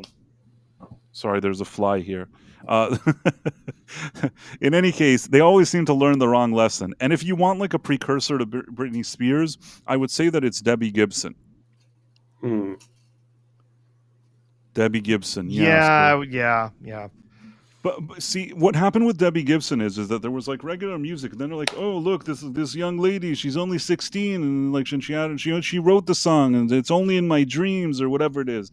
And nobody really thought much of it. She became like something like young whatever liked her, and they kind of played her on the radio, and it was just a thing that they did. But honestly, it's not that I have anything against her or against like Tiffany or whatever it was, but those were like the early versions where they were like tinkering with this, and they're like, wait a minute, we're selling a lot of records to people. It doesn't really matter now what this music is or if it's good or not or whatever. None of this matters. What matters is that we're selling. And again, wrong lessons were learned, in my opinion. And I'm just saying, like, the wrong lessons. It was just like a progression from fake generated band after fake generated band after fake generated band. It was just a degradation. I can't speak. I'm really tired. Degradation of the same concept over time. So Debbie Gibson is pregnant with my two-headed love child, Kivo 1961. I'm not 100% sure what you mean, but sounds like something in the Weekly World News. He's like, I said what I said. I once had a meeting with Debbie Gibson. That's a true story. I had a meeting with Debbie Gibson. Tell us more, Forrest. Basically, I had been booking artists for stuff, and I don't know. There was talk about possibly working with her. The thing is that from what I recall, she was at a point in her career that she didn't want to be called Debbie Gibson anymore. She wanted people to call her Deborah Gibson. Mm. And that was an issue because most people that if they even were looking to book her, they weren't looking for Deborah Gibson. They were looking for the classic songs, like those kind of like songs that people know her for, the nostalgia. They were looking for Debbie Gibson, and I feel like she was trying to do something else. They're like, wait a minute, this isn't what I do. Like I'm a serious artist now. I mean, she had a stint on Broadway. I don't know what she did, and it's fine, but it's like the people that would actually want to go see this wouldn't want to see all of that. I don't know if I specifically, like in a blunt way, explained what I thought. Maybe I just kind of kept my mouth shut. I was also not the only person in this meeting. I don't think that I said anything to discourage her from what she was saying, but honestly, it was obvious that I wouldn't, that this wouldn't be able to work. Not for where I was working. I don't think that we would have been able to put together a tour where she's Debbie Gibson, but she doesn't want to be Debbie Gibson. It's nothing personal. And I think that I actually, again, shouldn't say this, met Tiffany before, and I think that she also went through a similar process. I will say this. I have to say this because I always feel bad about it. For many years, I kind of didn't think much of Tiffany. Mm-hmm. Are you guys with me? Yep. Didn't think much of Tiffany. And I went to an event at some point years ago, and she performed at this event. And I guess with her band, she was doing she didn't want to do these same kind of teeny bopper songs anymore because she's not a teenager anymore. And she actually did some songs maybe some Led Zeppelin songs, things like that. And she was singing. And you know what? She was pretty good. I listened to it and I'm like, you know what? Maybe if they hadn't kind of pigeonholed her into singing I Think We're Alone Now, maybe this girl could have done other stuff. And I actually saw that. So my opinion about her kind of changed. I kind of thought less of her until I saw her, later in her career, whatever, performing, and then I changed my mind. But then maybe some years later, I was at some event that like they were doing this kind of 80s nostalgia or whatever it was, and they brought her and they had her sing her like teeny bop stuff. That's where these people make money now. They can't run away from it. At some point, I think all of these people try to maybe steer away to do different things to show that it's not all they're about. But at the end of the day, as an artist, you can only hope that you'll have some kind of significant in pop culture. And at the end of the day, if there's something that you do that's nostalgic and people are willing to pay money for it all the time, at the end, you know, you need to embrace it. And I understand it. I mean, as somebody that didn't, you know, succeed, didn't become like a worldwide success like at a young age at all. not that I would say that I'm one now, but I'm saying like as somebody that didn't succeed, I can say that today, if you told me that there was something that people continue to call me and they like the same song, they want to keep giving me money to sing the same stupid song over and over again, you know what? I'm taking the money. Taking the fucking money, Sean. I'll go sing the stupid song over and over again. I Sorry, think Sean. I'm a squid now. I think a lot of actors go through that same process too. I think so too. They're like, I don't want to be associated with this role. I want to grow. And people at the end are like, ah, fuck it. Sorry, Sean. And then they just take whatever that role is that they didn't like. They're like, you know what? And then they also, you also see these kind of like interviews that they're like, you know what? For years I didn't do it, but now like, you know, I've learned to embrace it. Like I'm okay with it. I also, even in music, I remember, you know, the song "Don't You Forget About Me" from the Breakfast Club. Sure. So that song initially, actually, the Simple Minds, the group that sang this song, they didn't write the song. Somebody wrote the song and they wanted it in the movie. I think that they wanted like David Bowie. David Bowie didn't want to do it. They wanted somebody else maybe. That same person didn't want to do it. And at the end, like for lack of a better way to describe it, they were stuck with Simple Minds. Meaning Simple Minds was some random group from like Scotland or something. Nobody gave two shits about them. Sorry, Sean. And I think that like they didn't interest anybody, but somehow they gave them a crack at this song. I don't know if they knew somebody that knew somebody. I don't know how they got the opportunity. They took a crack at the song. They didn't even like the song, but from having a song that they don't actually like, that became like the defining song of their career. That they didn't even write it. You know what I mean? It's like they kind of were just trying to do this thing, but over the years, at the end, you're just like, you know what? You embrace what it is that people like. You start thinking, you're like, well, you know what? I kind of like it. Mm-hmm. Mm-hmm. The same thing with what's her name, Dionne Warwick. She sings "Heartbreaker."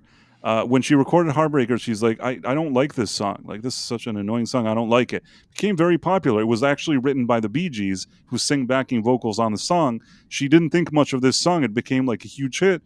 You know, over time, she warmed up to it. What are you going to do if you're standing around? Everybody wants you to perform that song. There must be something about that song that speaks to people. What can you do? And they're gonna throw money at you every single time. Why not? Suzanne Hoffs was Babylicious. Are we talking about the Go-Go's? I think the Bengals. Oh, sorry. Suzanne Hoffs was the Go-Go's. I apologize. It's even a late hour for me. I should have known that one. I will tell you though that I think the Go-Go's were pretty cool. See, that was something that happened at the time that we don't see anymore. They were actually a band, and they played their own instruments and wrote their own music, and they were all women, and they just did their thing. And really, you know, they were pretty good for whatever they were trying to do. I will say though that interestingly, they're not going to be. There's also groups of men that have disbanded after a few albums, but I will say that the Go-Go's weren't able to keep it together, and I think that a lot of times, as much as you think that men are assholes and treat each other like crap, and in these rock situations they're all under some kind of influence and they're all big egos and act like, you know, dirtbags, still there's sometimes a feeling of some kind of camaraderie to get the job done. With ladies, if you look at something like the Go-Go's, I don't think that worked that way. I think that they very quickly, ladies seem to get at each other's throats much quicker than men. Men do like some weird dick swinging and ego games, but at the end there's sort of a goal that everybody's working on, and as annoyed as everybody is and everybody's like pissed off and annoyed, they're still going to somehow work towards that goal. With women, once they get into these kind of catty fights, I don't think that I think that it doesn't work. Oh And yeah. then think about it. How many bands do you have with like female musicians that play music and do and write stuff? How many do you have that like that are bands? Not a lot. Yep. Yep. Women generally, this is again generalizations, but women also tend to hold grudges much more Yes. than men. Like men, like it. A lot of times it just it gets to a head, and then it's just an all out brawl, and then everybody's having a beer together after that. It's like it's all blown over. It's water under the bridge. I've established my dominance, or you have, or whatever. It's moving on. Yeah. I agree. I agree with what you're saying. And but in any case, today we don't have anything. It's just a bunch of just people sitting in their Now, bedroom on and creating music. I don't know. yeah, I don't now even it's know. either just independent stuff being made on YouTube, or it's corporate formulaic crud that's meant to hit the top of the charts for a week and then be utterly forgotten by the end of the month. And that's the exact reason why AI has been able to really ruffle some feathers in terms of music. Because what's happened over the past maybe 20 years is that all of these albums that are being recorded like officially by the industry and put on the radio, there's so much effects and auto-tune and overproduction, and there's 70 producers and 70 beats and 70 this and 70 samples, that at the end there's so little character left in music between all these little girls singing crap, that at this point AI can do the same thing. AI can absolutely replace, Taylor Swift. I have no doubt about it. AI can write songs at least as well as Taylor Swift can, if not better.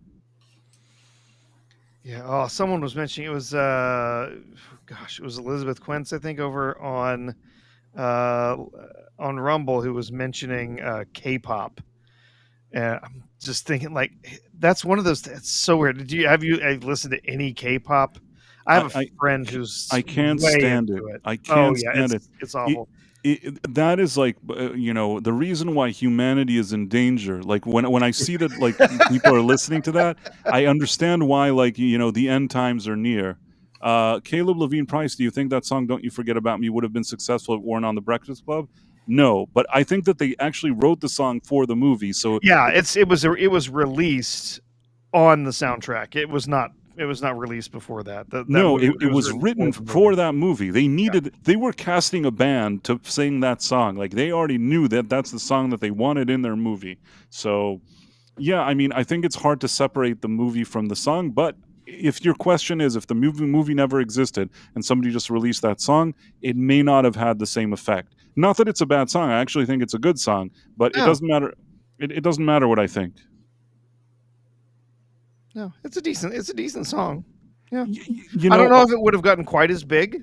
It hit number one on a few charts, I think, at least for a bit. But I don't know if it would have been quite as big, but it's still a solid, solid song. So I don't know. And yeah, I mean, the thing is like the 80s had a lot of like cheesy things going on there, for sure.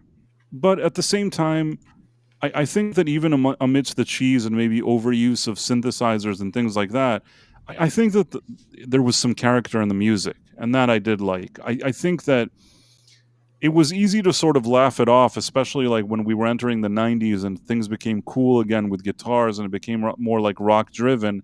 You look at the 80s and you can kind of chuckle a little bit at the excesses of that whole era. But you know what? It was still an era that had a certain character and charm to it.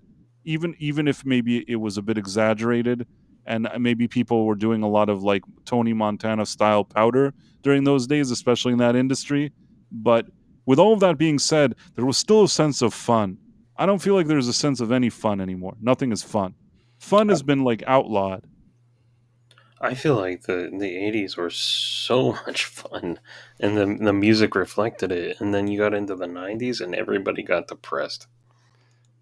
Not that I don't like the 90s, but you go from like hair bands to grunge, and it's just like everybody just took a nosedive. I agree with you.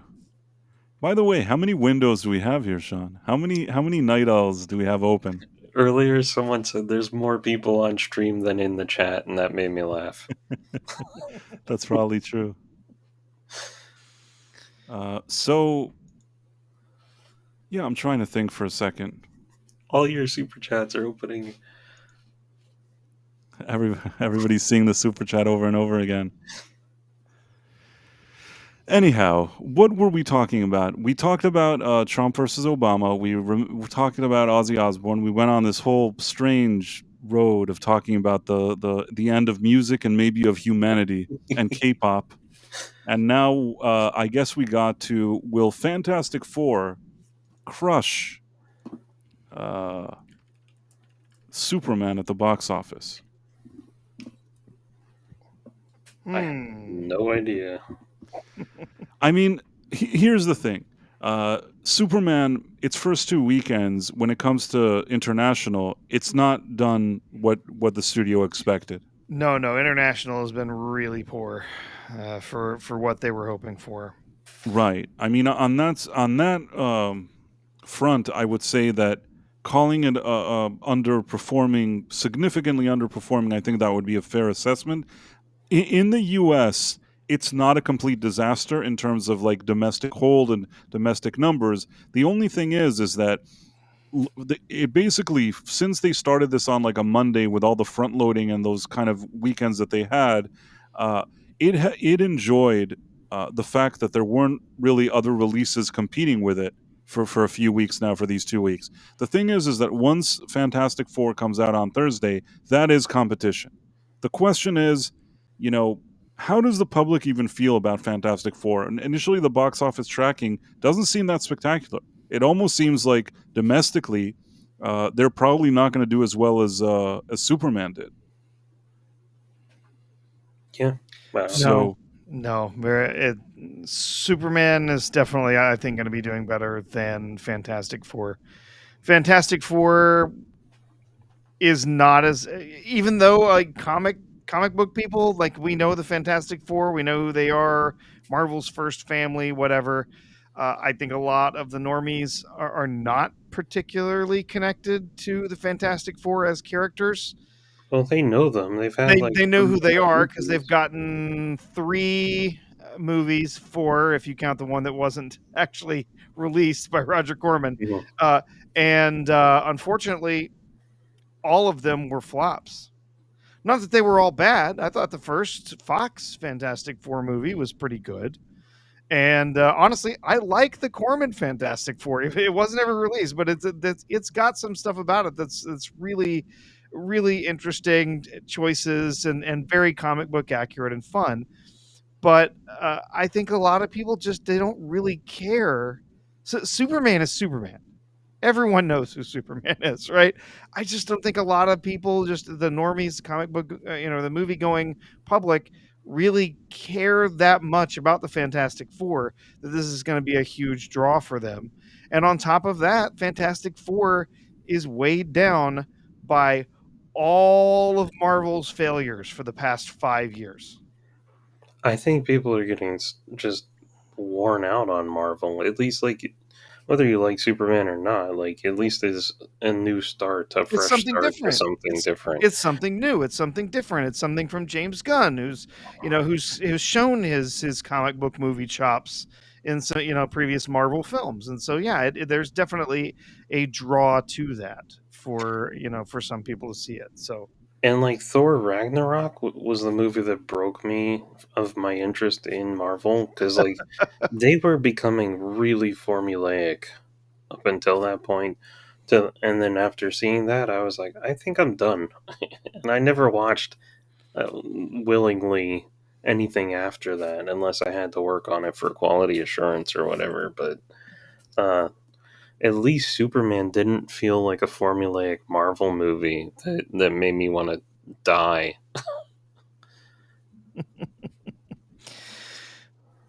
Oh. Yeah, no. Their price? Oh, okay. Yeah, no. I agree with you. I understand that, like, seeing something that wasn't exactly the Marvel thing, may make somebody happy. But for me, I I understand that this went for like the Silver Age or whatever people are saying. I personally like it when Superman takes itself a little more seriously. I don't need it to be as serious as Zack Snyder's Superman, but I sure could use a Superman that's more respected by his peers. And I think that the way he was sort of treated by the others and some of his demeanor and things that happened in this movie just didn't sit well with me.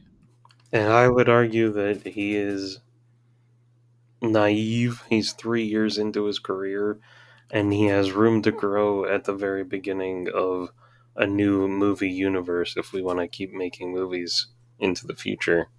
Like, he's idealistic and he's opinionated, and he doesn't know where the lines are yet.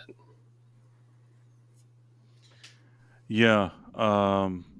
So I guess I'll tell you what I think. How this movie could have worked better for me. If like this movie would have started, and first of all, he didn't just become Superman right now. He's been Superman for 3 years. I feel like the guy probably has been through a few things and probably done some good. The way I would have started the movie is that the first act of the movie is Superman is awesome. There's some big crime happening. He shows up, and it doesn't have to be a kaiju monster. You know what I mean? Even if it's like in the first one that a helicopter falls or there's something dangerous and he's saving some kids or doing something, and like I like in those earlier movies that there's a situation that's very dangerous and there's a lot of stakes, and then Superman shows up. You have the music. You have him be this hero. I would have started the movie establishing that Superman is awesome, he's a hero, and he's doing great. But then suddenly, you have either Ultraman or whatever you want to call it show up, and he can't beat him. Suddenly, he finds a situation where he's being overpowered, and at that point, one, he has a crisis himself. And like you said, Sean, he's inexperienced. Two, the public kind of turn on him. You can even introduce some idea for why they turn on him. I think that these ideas aren't necessarily bad, but the way it plays out, that from the first second, the first frame, he's already kind of like a loser, that to me annoys me. Like, I want to see like him winning, and then when he loses, at least there's some significance. You know what I mean? He could still be 3 years into the job and still have like an opening scene where he's undeniably a hero that people like. So then when they don't like him, and then when something goes wrong for him, you can appreciate that he's not on top of his game, that something bad has happened. The way it is, it's just like when you see a movie that every second Superman is just on his back and getting his ass kicked. Then when somebody like introduces kryptonite or all this other stuff, like it just, there's no stakes. It doesn't mean anything to me. Like, they didn't even give me this moment that I really felt that he was shining. And if you don't show the up, then the down that you're showing isn't worth anything, in my opinion. Do you get what I'm saying, Sean? Yeah. Mm-hmm. I know you probably don't agree with me, but I'm just trying to explain where I come from. You know where I'm coming from. I've had very little sleep, so I'm trying to process it. I liked it. I liked him. I feel like if you have him way over the top, people are going to say, they're going to say the same old bullshit. Sorry, Sean, that he's a boring character because he's too invincible, he's too powerful, and you can't hurt him. And any person that ever says that doesn't recognize that Superman is full of weaknesses, and that most of them are psychological. And having a depowered Superman, I feel like, makes people actually care about watching the movie. And I've heard people say that he's not heroic in this, and I'm like, they even made him save a squirrel, which made me laugh, and I find that to be like one of my favorite parts of the movie. But I don't know. Like, I feel like everyone wants a fully fleshed out Superman, but I'm like, it's like his beginning of his career. He's a rookie still, and there's room for him to grow into Christopher Reeve. Okay. I mean, it's fine. I understand where you're coming from. I think that even if he wanted to be a little bit of a loser and grow into Christopher Reeve, I still think there was a different way to go about it. I don't think the intention was, let's make him a loser. I think the intention was, let's beat him down and have him come back from it.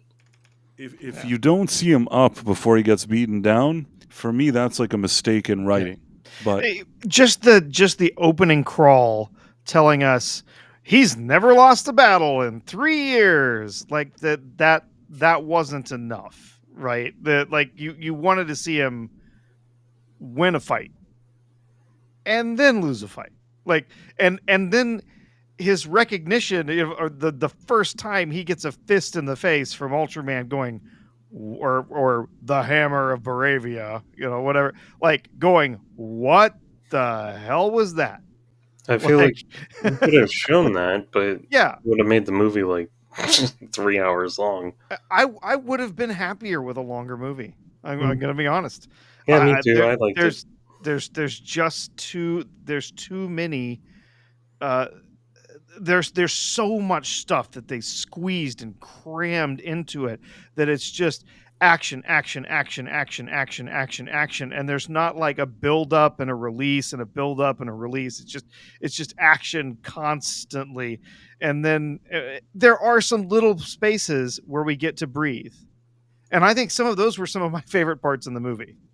Like we get a moment to breathe when we get Lois going to visit the Justice Gang. And things slow down for a minute. We get to see she visits the Justice Gang, and then we get the incredibly naive a-hole that is the Green Lantern. That He's great. and it worked. I love Nathan Fillion, first of all. I always have. He's fantastic.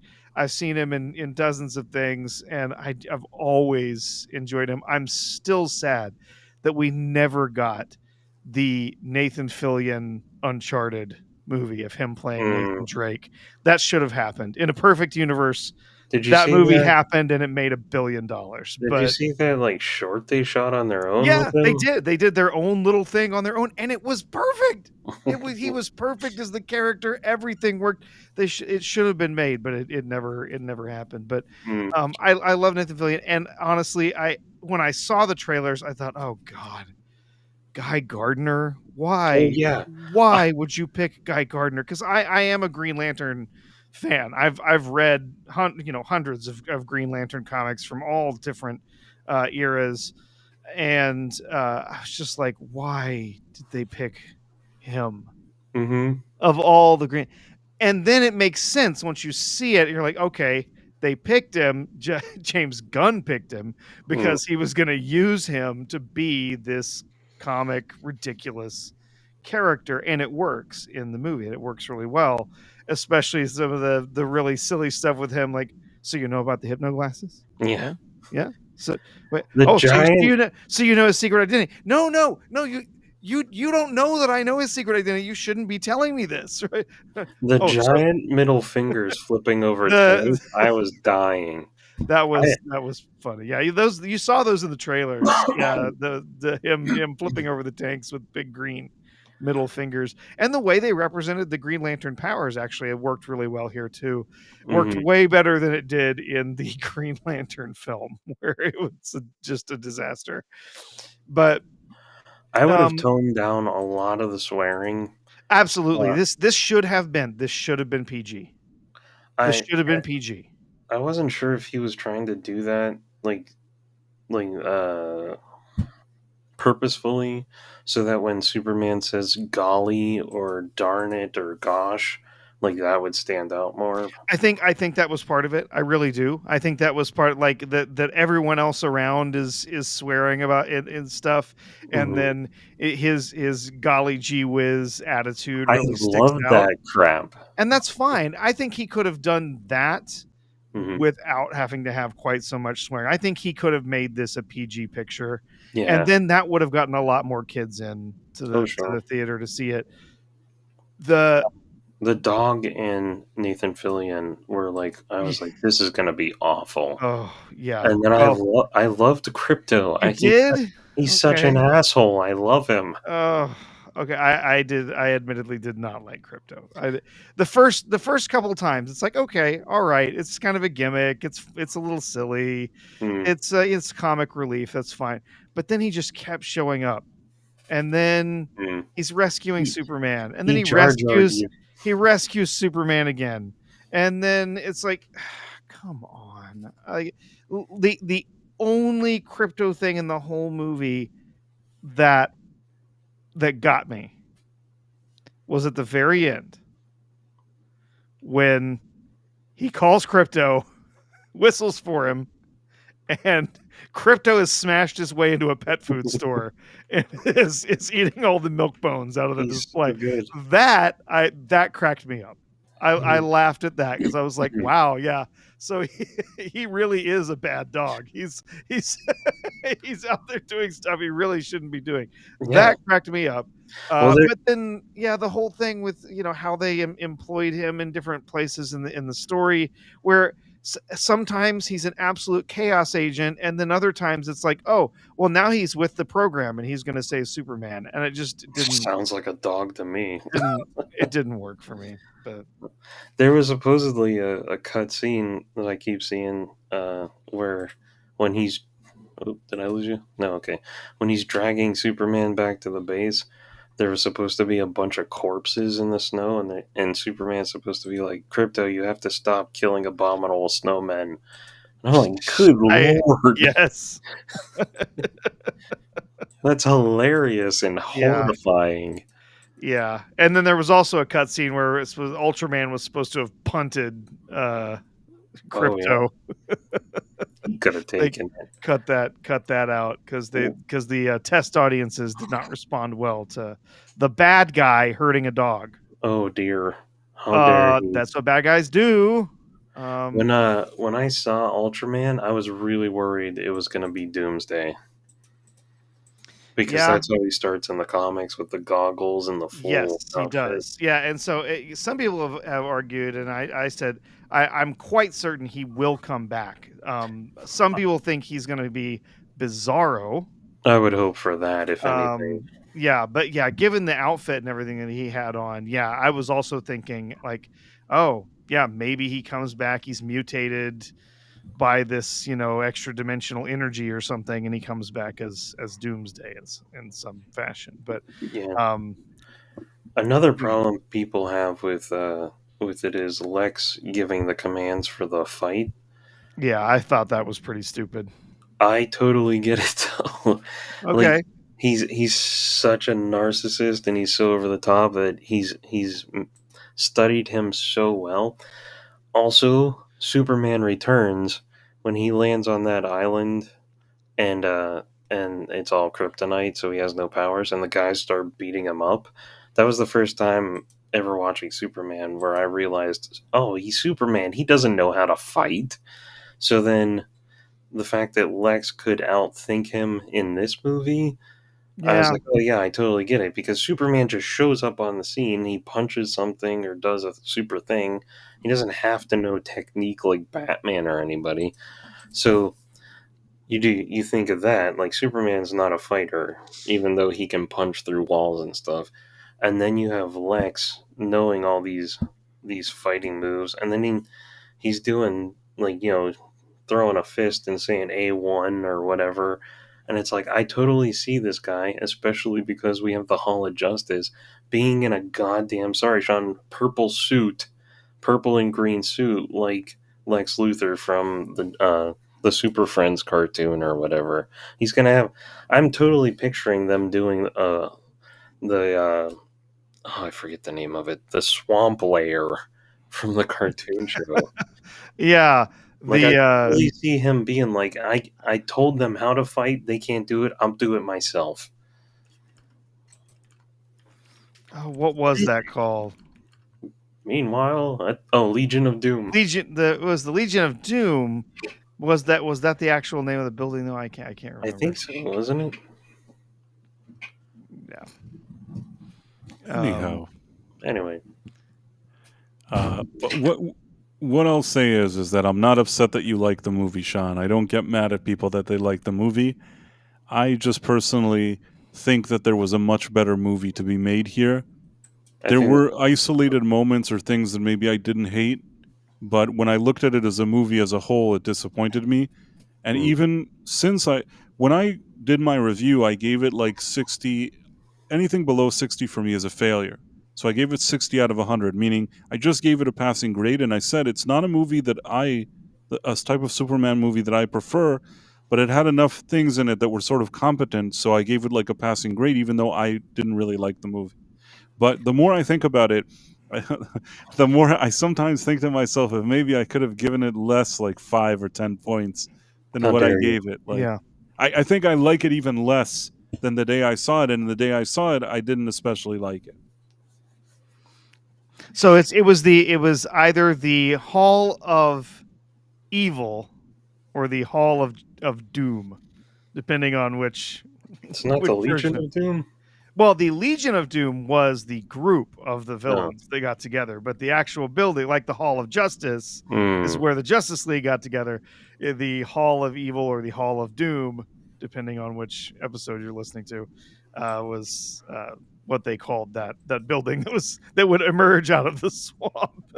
I will say there were scenes that dialogue felt like exposition that kind of annoyed me, and the garage door I thought was a dumb joke. Oh, that was comedy torture, is what that was. It was bad.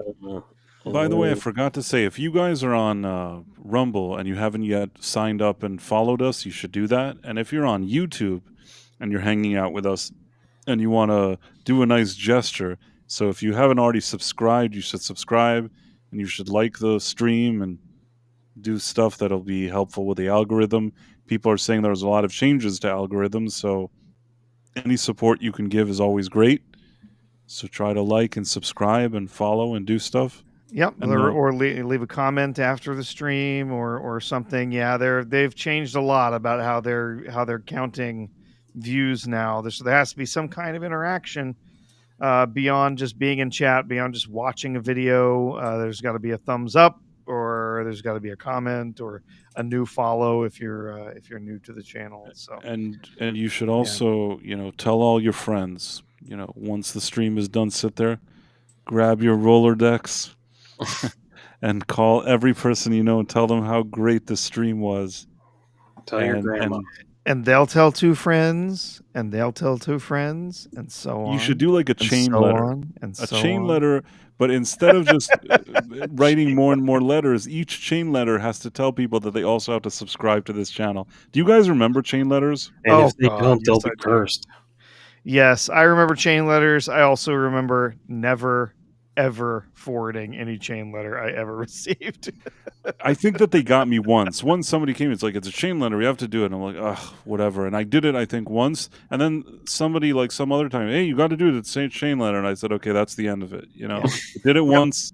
Yeah, I was a sucker once. I did the chain letter. I'm never going to be a sucker again. My favorite was the once we entered into the digital realm with email. With emails, in the early days that we got every other day, I would get the email that says, "Hey, you need to forward this on to everyone in your contacts list because Bill Gates is working on a new tracking algorithm and he can track everyone who forwards this email, and so he's going to give $5,000 to everyone who forwards this email to someone else." So you need to pass this around, and yeah, you would get this back. Like it would show up in your email box like every 3 days or something. Guys, little do you know, it was true. No, yeah, you got your $5,000. No, I didn't. Well, if you know anyone that got their $5,000 for forwarding their email, I'd love to talk. Please write the Price of Reason Live. Yes, care of P.O. Box. Yeah. So the email stuff, I never used to do it. That just annoyed me. But yeah. Yep. Well, I'm glad we all agree that Superman was great. Well, Yidis says it was better than Cats. I don't think I've ever seen. I have seen Cats the musical. Yes, you saw the actual musical, not the film. And the thing is, from what I recall, I didn't really like the musical that much. See, the strange thing is, in real life, I like Cats, but then I went and I saw the musical, and I just wasn't so happy. Like, thought it was fine, but I didn't really, it was many years ago. I actually am trying to think of musicals that I did enjoy in my life. I saw Starlight Express. Do you know what that was? I think they were on roller skates or something. Yeah, they were on roller skates, yeah. I don't know why the roller skates. I kind of enjoyed that more than Cats. I mean, this is a million years ago, so I don't remember. I saw that. I saw Miss Saigon, which was, Oh, I guess, all yeah. right. Yeah. Saw like Sunset Boulevard. Mhm. Trying to think what else. I think Well- I saw Sunset Boulevard with like Glenn Close. Oh. She was very good in it. I think that's the play that I saw her in. I saw all this kind of like Who's Afraid of Virginia Woolf. I don't know what. I've seen probably a ton. Some of them I don't even remember. But I'm not huge on musicals. Usually it's some strange circumstance that leads me to going there.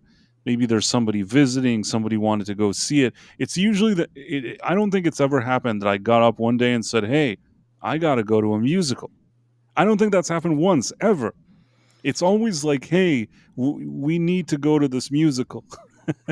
You need to like be there for some reason. I don't know why I need to be there, but that's Bryce is like, Yeah. I really got to see this new show, Springtime for Hitler. Springtime for Hitler so. in Germany. Yeah. I would say the top musical for me would have to be Les Miserables.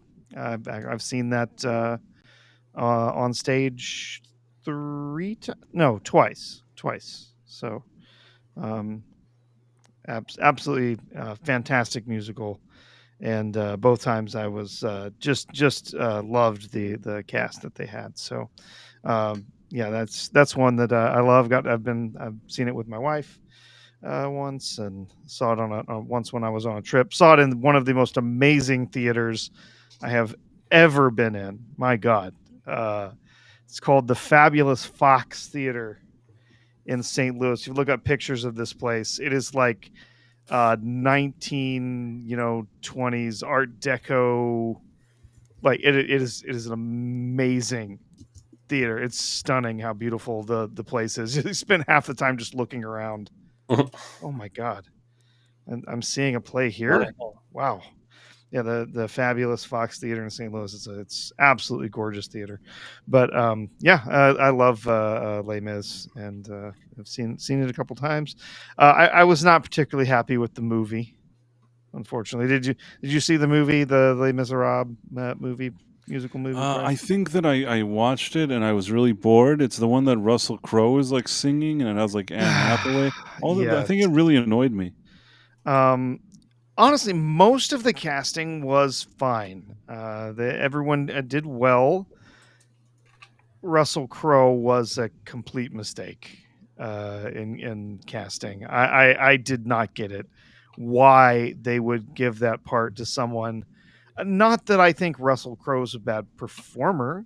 His voice is fine, but he's got a very limited range, and the part of Javert has some very dynamic music that he needs to sing, and he could not pull it off. The whole time I was just like, wow.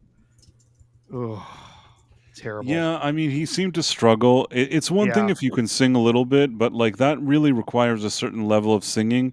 I think they just really wanted a name actor, and they're like, "Wow, Russell Crowe," but they already had so many names in it. I don't know why. Right, they really didn't need him. Part. They could have had anybody. It was dumb, and I don't know why they did it. And anytime, like when I saw it, I was thinking of the South Park episode about Russell Crowe singing. Yes. That's all I ever think about. Like to this now day, let's fight. To this day, I remember they're like making music, making song, and fighting around the world. Oi, Tugga! Like I remember that until this day. Like it's locked in. Like those South Park guys are brilliant. That is just such a brilliant song. And I don't know if you remember in this episode at the end, like the steamboat, the tugboat or whatever it is, tugger. Once he's performing like his music, he self deletes, and man, I remember seeing that, and I think people don't understand that now, but there were times back in the day that I'd see South Park, and they were so cutting edge funny that like there were moments that I'd laugh so hard that there's almost like tears in my eyes of like laughing. The tugboat self deleting made me laugh hysterically. Yeah. I don't even know why. It was just so hysterical that the tugboat can't take it anymore. Like with his like performing with his band, it was just hilarious. I think that at one point they interviewed him and he was a rather good sport about it, even though like it was noticeable that it probably really annoyed him, but he tried his best to be a good sport. I'll give him that.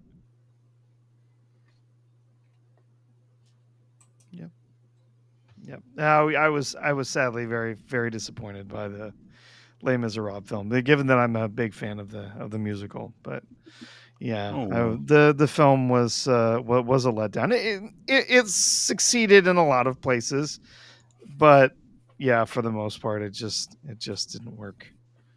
It is what it is. It is what it is. What can you do? But yeah, nothing to be done. What was I gonna say? So Superman. What about Fantastic Four? So we talked a lot about Superman. What do we think about Fantastic Four? How do we think this is going to go this week? We've already gotten some reviews early on. I Are mean, they chilly? the thing is, I saw that like Chris Gore and Alan Ing from Film Threat saw it, and Gary saw it.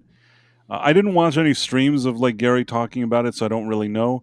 But I will say this: Chris Gore usually seems a bit more forgiving than I am. He is, yeah. Alan tends to be a little bit less forgiving than Right, and Alan wrote he just wrote 6.5 out of 10. So 6.5 out of 10. That doesn't sound like a ringing endorsement. It's like kind of like a above average movie. It's not like, it doesn't sound like a slam dunk from 6.5 out of 10. Chris Gore, I listened to a few minutes. He's like, well, the movie was like pretty decent. Like he also wasn't saying it's like the best movie he's ever seen, but he gave like a more positive vibe to it. Whereas Gary, on his tweet, from what I recall, he wrote something like, this is the best Disney Marvel movie that they released this year. And that's kind of funny because they released like Captain Falcon. This is their third one. Yeah. Yeah, Captain Falcon was actually not a good movie. Yep. Thunderbolts, I didn't hate the Thunderbolts, but I mean, I recognize that it wasn't top tier MCU. It was just kind of passable. But for some reason, I didn't suffer watching it, even though it wasn't a very good movie. But they're saying that Fantastic Four, I guess, is just better than the Thunderbolts. It doesn't sound like a ringing endorsement to me. For me, the deal breaker really is Pedro Pascal. Like, man, do I not believe that guy is Reed Richards. Like, I don't believe him. Nope. Do you remember in, like, what was it, one of the Kingsman movies? He was kind of a cool side character, like using a whip or a lasso or whatever to fight the characters. Now I cannot stand his fat, sweaty face in every goddamn movie. He's too overexposed. I'll say this is that, when he did like a small role on Game of Thrones, I think that on Narcos, where he had a bigger role, I thought he was pretty good there. I'm not saying he can't be a character actor. I'm just saying there's nothing in his tool shed of acting that to me says that he needs to be in every movie. He's not that kind of actor. I mean, there's legitimately like fantastic actors that don't get the amount of work that this guy gets. And I really feel that this guy is like a propped up star. Like most of the time when somebody announces he's in a movie now, everybody's just kind of rolling their eyes. I don't know anybody that's like, wow, I got to see what Pedro Pascal is doing. I got to run to see every movie he's in. I don't know one person like that. I work with a lot of girls, and I don't understand it, that they are like that. They do like him? They want to see Pedro Pascal all the time? Yeah, there's so many people, so many girls are like, Pedro. He's so not masculine. He's so non-threatening. Oh. Well, I did make a joke to a friend of mine that women sometimes do fall for gay men. Yep. Well, depending on the review, like I've seen reviews. Actually, I've got Metacritic. If we want to look at a couple of the reviews that are on Metacritic, I shared the screen there. Oh, okay. Right? Let's do that. Oh, I'm sorry. The no. Infinity mirror went away, but we'll get it back. The mirror is still here. We can still go back. No. So, up at the top here. So the Metacritic reviews right now you can see they've got 39 total reviews, generally favorable, 64%, right? Slash Film says Fantastic Four First Steps is set in a world that I wouldn't mind living in, even if there are occasional ineffable cosmic deities plotting to devour me and terrifying silver aliens ripping my soul apart with their eyes. First Steps is a superhero movie where we're already better, and I love that. Okay, that's Slash Film. A score, top What does that top even tier mean? 90. A I don't. superhero That movie sounds where like, we're already better. yeah, it sounds like nonsense to me. Let's see. Roger Ebert, solid, intelligent, occasionally inspired comic book movie that delivers most of what a popular audience demands from the genre, including interstellar voyages and massively scaled action sequences, plus a little bit more. Let's see if we can find a couple of other Empire. With an exemplary cast. I don't know about that. And shiny new alt universe to enjoy. This is the best Fantastic Four yet. And if that bar is too low for you, then it's also the best Marvel movie in years. Okay.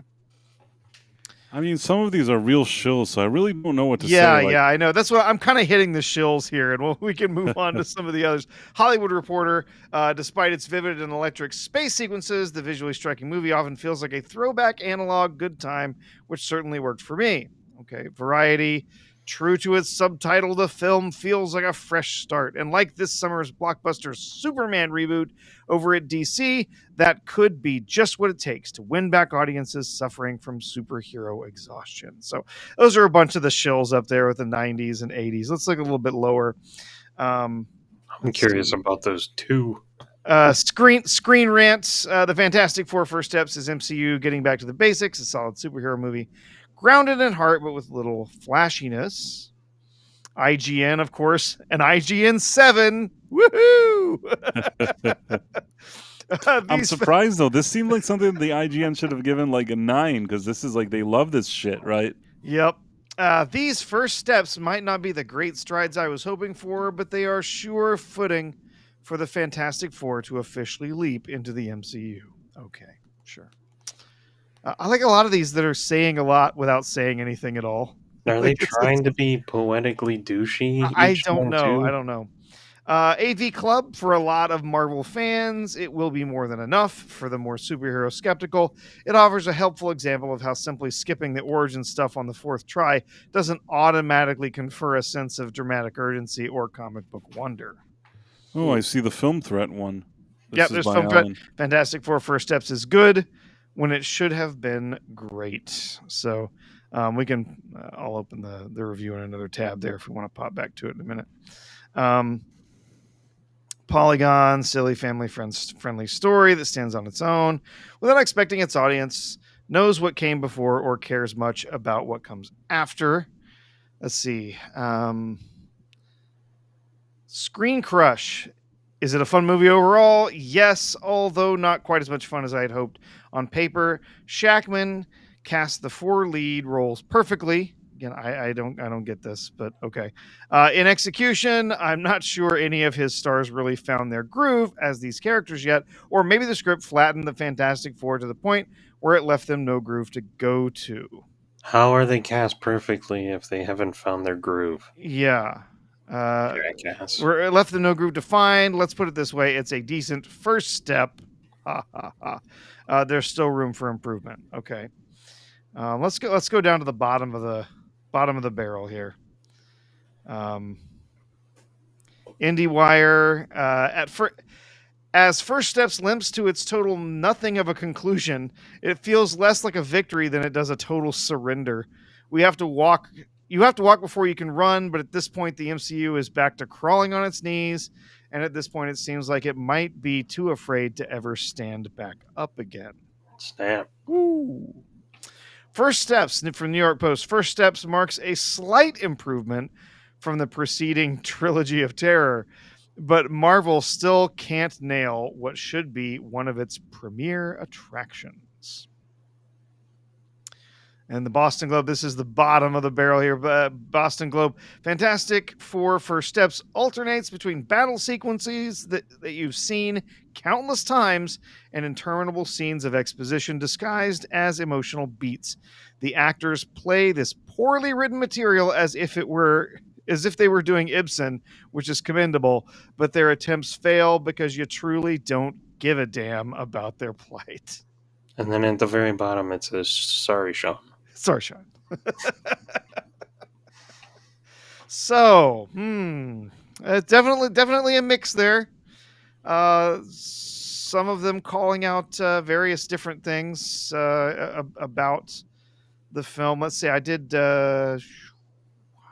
I got the Film Threats review over here. Yeah, God, just. Wait, Sean, you're saying that all the young ladies love Pedro Pascal? He's like 100. I know. I don't understand it. Please explain this to me. Why do the I ladies... assume that the internet has rotted everyone's brains under the age of whatever. You're saying you see like 20-year-old ladies and they're like, we love Pedro Pascal. This really happens? Yes, and they anytime his name comes up, I make a gagging noise and then I have to explain. I'm like, I'm so sick of his fat, ugly face and everything. And they're all like, no, we love him. He's so great. He's not even masculine. Why do they like this guy? Girls of a variety of races are like, they love him. Well, hey, we've got a couple of super chats. Let's hop over and do the super chats before we move on with this film thread. I'm still confused as to why ladies like Pedro Pascal. I'm out. No more tears. That's from the Dead Man 199. I don't understand what that means. Isn't that an Ozzy song? Okay. Sorry. Apologize. Yep. I thought he was saying like he's out and he's going to sleep. I think that is what he was saying. But okay. Pedro has shown up in more places than Couve. I agree with you. Man, this guy... I mean, you realize that Pedro Pascal this month has starred in 3 movies. 3 movies have come out this month with Pedro Pascal in it. You had The Materialist, you had Eddington, and you have Fantastic Four. That's how overexposed the guy is. Who else has 3 movies coming out at the same time that he's the star of? And man, I don't really think he's that kind of box office draw. I mean, even when Sean says that all the ladies like think he's the best thing that ever happened, I'm not sure, man, you know? I think a lot of it is internet brainwashing.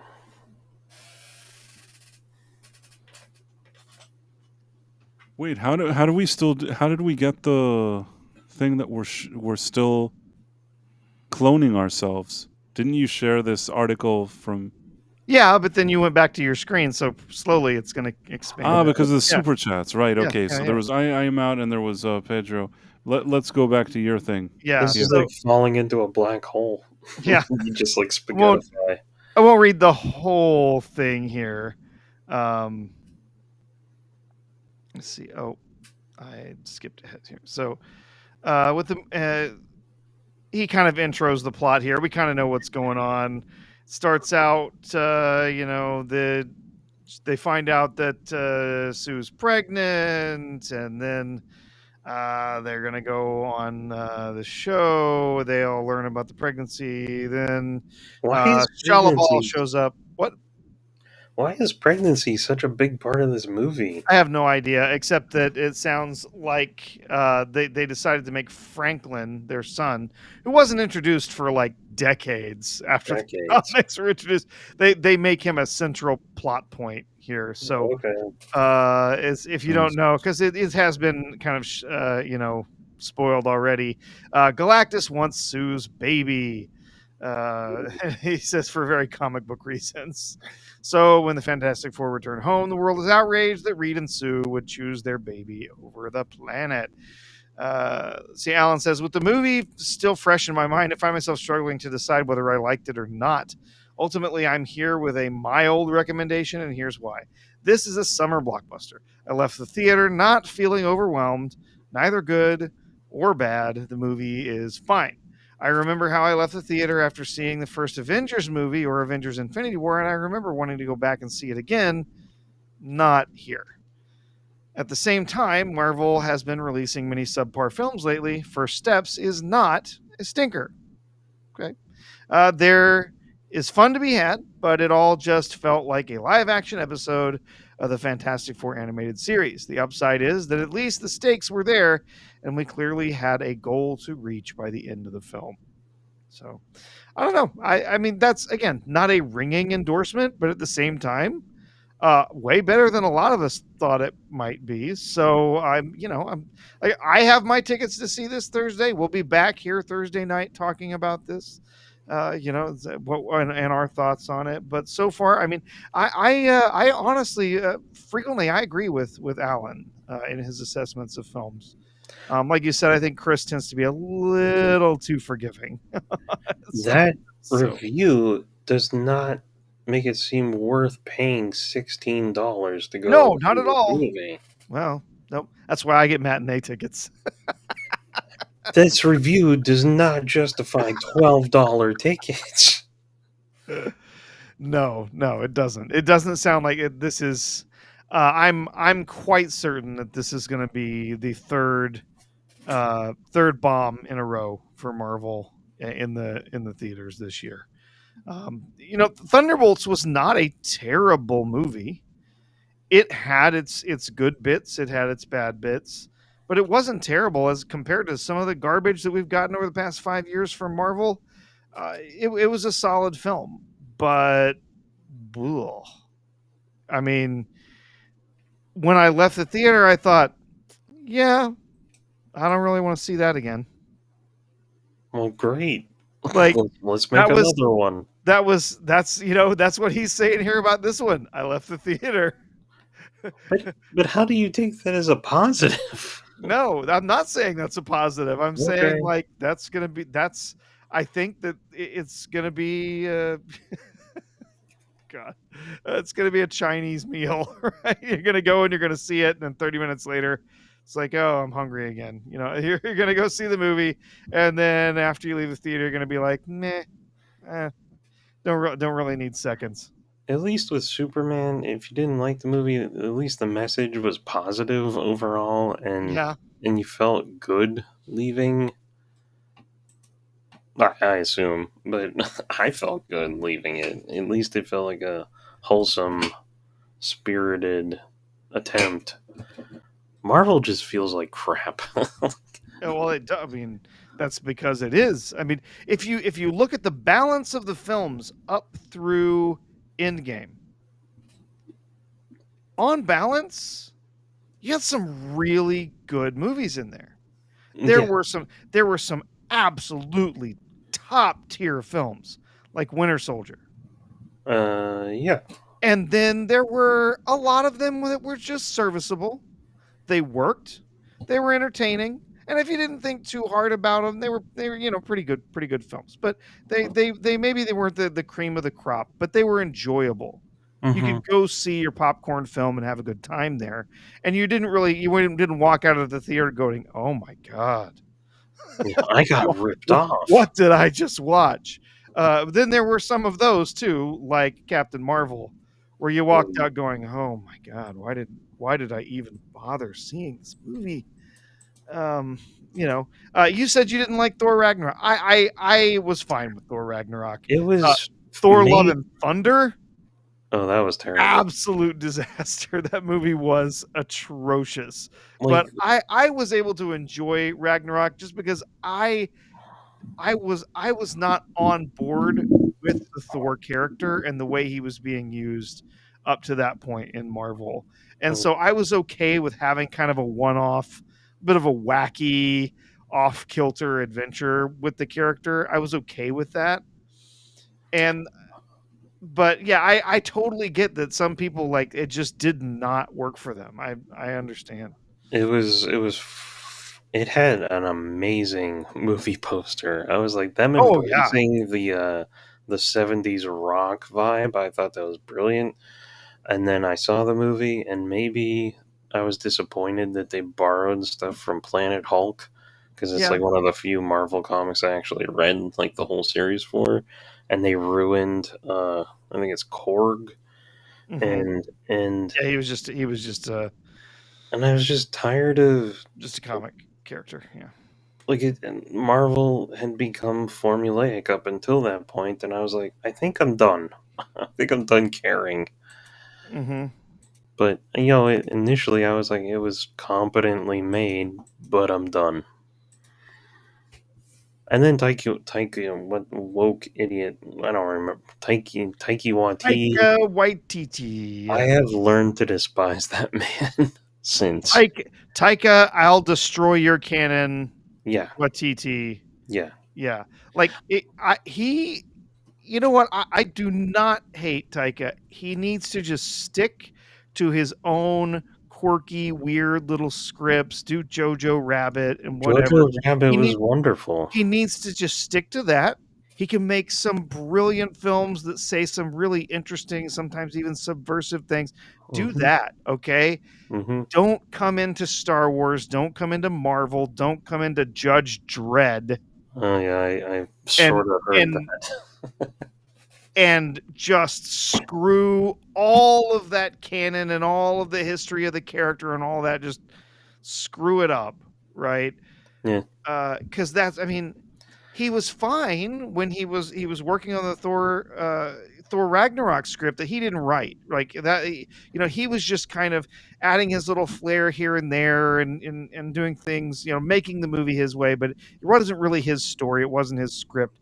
But then you got Thor: Love and Thunder, where it was him and he was involved in everything. And oh my God, it was like, oh, you liked these little jokes from Thor Ragnarok, and you wasn't it funny that he was fat in Endgame? So let's just take that and we're gonna play with it, and we're gonna make the character even more ridiculous. We're gonna embarrass him more. We're gonna emasculate him as much as possible, and make him a simp for Jane. It was it was gross. The movie was gross. And he just, as a person, he comes across as like an insufferable prick.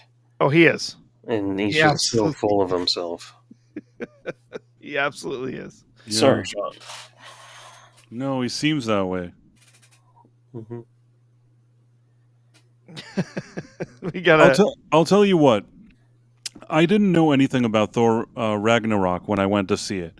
I came really just without even seeing much of the promos for it. I don't remember what was going on at that time, but I knew I had to go see it. Oh, Sean's gone. Yeah, probably the reset. In any case, I actually went to see it, and I expected nothing. And then I sat there, and you know what?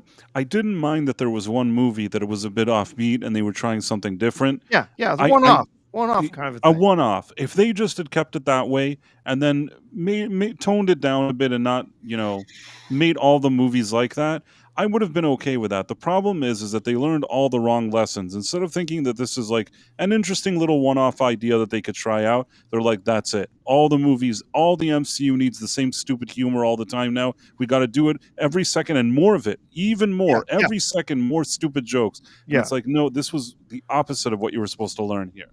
Yeah, and from now on, Thor is just a punchline, right? That was the problem. That's what they did. Like, oh, Price has disappeared. He's got the reset. But yeah, it was that they had a little fun with the character. That's how I felt it worked. They had a little fun with the character in Ragnarok, but then after that, he was just a punchline, and that was not right. Right? You needed to come back to the character and say, okay, well, he had this sort of oddball, wild thing that happened, but now he's the leader of his people. He's got to take on responsibility and show that he can help to rebuild, after Ragnarok and everything. But no, they have him sort of be a serious character with some weight on his shoulders for not Endgame. Sorry, Avengers Infinity War. He shows up, he's a badass on the battlefield, right? And then after that, he's just a punchline from then on out. He's Fat Thor, and then all the crap that happened in Love and Thunder. So yeah, just terrible. Mm-hmm. Yeah, absolutely. So yeah, Fantastic Four. I'm glad to hear that some people seem to be enjoying it. The Alan Ing seemed to find some stuff in it that was worthwhile. I've heard the production design is very impressive, and we've seen that in the trailers with this alternate universe sort of retro futurism stuff. I'm interested in seeing that. I don't get. I feel like it's almost it's like this case of I think the lady doth protest too much. Like, you see all of these different articles from these shill outlets saying, "Oh, the cast has got great chemistry." Like, to me, I'm like, I just keep seeing people mentioning that, and I'm like, that tells me there's no chemistry between this cast. No, They've got to put this line into all their reviews to sell you on this idea that there's this great chemistry between it the really cast. feels, and we've been seeing it in recent years, that you look at these reviews and some of them are very similar. They're saying the same thing, sometimes using the same words, and it's almost like there's like a PR representative that basically nudged them to use certain talking points in their reviews. It's just kind of weird to me that they would all be saying the same things. And really, all of them were very generic. There's a lot of very generic reviews. I didn't feel, and when they say something, I don't really believe it, just like you said. If they would have said, like, hey, I was really surprised, the story, nobody's saying, like, the story really took some interesting turns, wasn't expecting, like, the direction that they went, really surprised me with the storytelling. What do they all say? It's so visually nice, and Pedro is so nice with the cast members. Bleh. It's like all this weird shit. Sorry, Sean. None of them are giving any kind of information that seems useful about the movie. You know what I mean? I want to see one review talking to me about the storytelling choices and about, like, character development and character arcs. Instead, it's like, oh, finally, it's about family. Yeah. And It's it just looks like, nice. it looks so pretty, and it's family and Pedro Pascal. That's to me is like, that's nothing. That you're saying nothing to me. Pedro Pascal is a write-off for me. Like, in the past, you used to have, like, Hollywood stars. You say, well, this guy is starring in the movie, and you're like, wow, I'll go see this movie. Now, like, it's Pedro Pascal giving me the opposite feeling. Like, if he's in a movie, I actually don't want to see it. That's why I don't want to watch it. There was once, I have, like, a free pass, and there was, like, one day that I wanted to see a movie, and I'd already seen most of the movies. And then I'm like, oh, what's this? And then I like, oh, okay, the Materialist. And then, like, I look, I'm like, oh, it's like with Pedro Pascal. Like, I didn't even want to go see it. I don't even know what it was. I didn't even feel like going to see it because Pedro Pascal was in it. I didn't feel like seeing it. And there aren't many actors that I'm like, oh no, he's in it. Like, oh, like, there aren't many actors on that list that, like, it's just basically bad. By the way, I don't know if you know this. Speaking of actors that don't interest me, I saw a horror movie with Pete Davidson. Ugh. Oh God, Price! What, you didn't have, like, a bowel surgery or anything you needed to get to that No, day? okay. So you basically, decided to see a movie with Pete Davidson. the movie hasn't come out yet, and I saw an early screening of it, so I couldn't choose. Like, it is what it is. But basically, I saw a movie with Pete Davidson. That's another actor that generally, like, if he's the star of a movie, it's generally a movie that I have no interest in. I will say, though, that the movie itself, like, the first act, I thought, like, I didn't really know where it was going, and I would have made some different choices. The second act, there were some interesting ideas, but also maybe it could have been, like, written better. But you know what? By the third act, I actually saw some ideas in this movie that I thought were pretty interesting. It's called The Home, and I guess it's by the guy that wrote and directed The Purge. And you know what? There was something about it that I didn't completely hate. I walked out of the theater thinking that, like, it could have been executed better than what it was, but it still had an idea that I didn't mind. As for Pete Davidson, he's not my favorite leading man. I guess, like, under the circumstances, at least in this movie, he's not supposed to be funny, which is good because I find him unfunny. So at least, like, that's one problem that's been taken away from us, meaning he's not trying to tell jokes. That's actually better. But at the same time, I feel like probably there were other actors that could have done this same role and probably better than Pete Davidson. So he's not a highlight for me in the movie. But I suppose that he didn't necessarily ruin it. He just doesn't really elevate it. You know what I mean?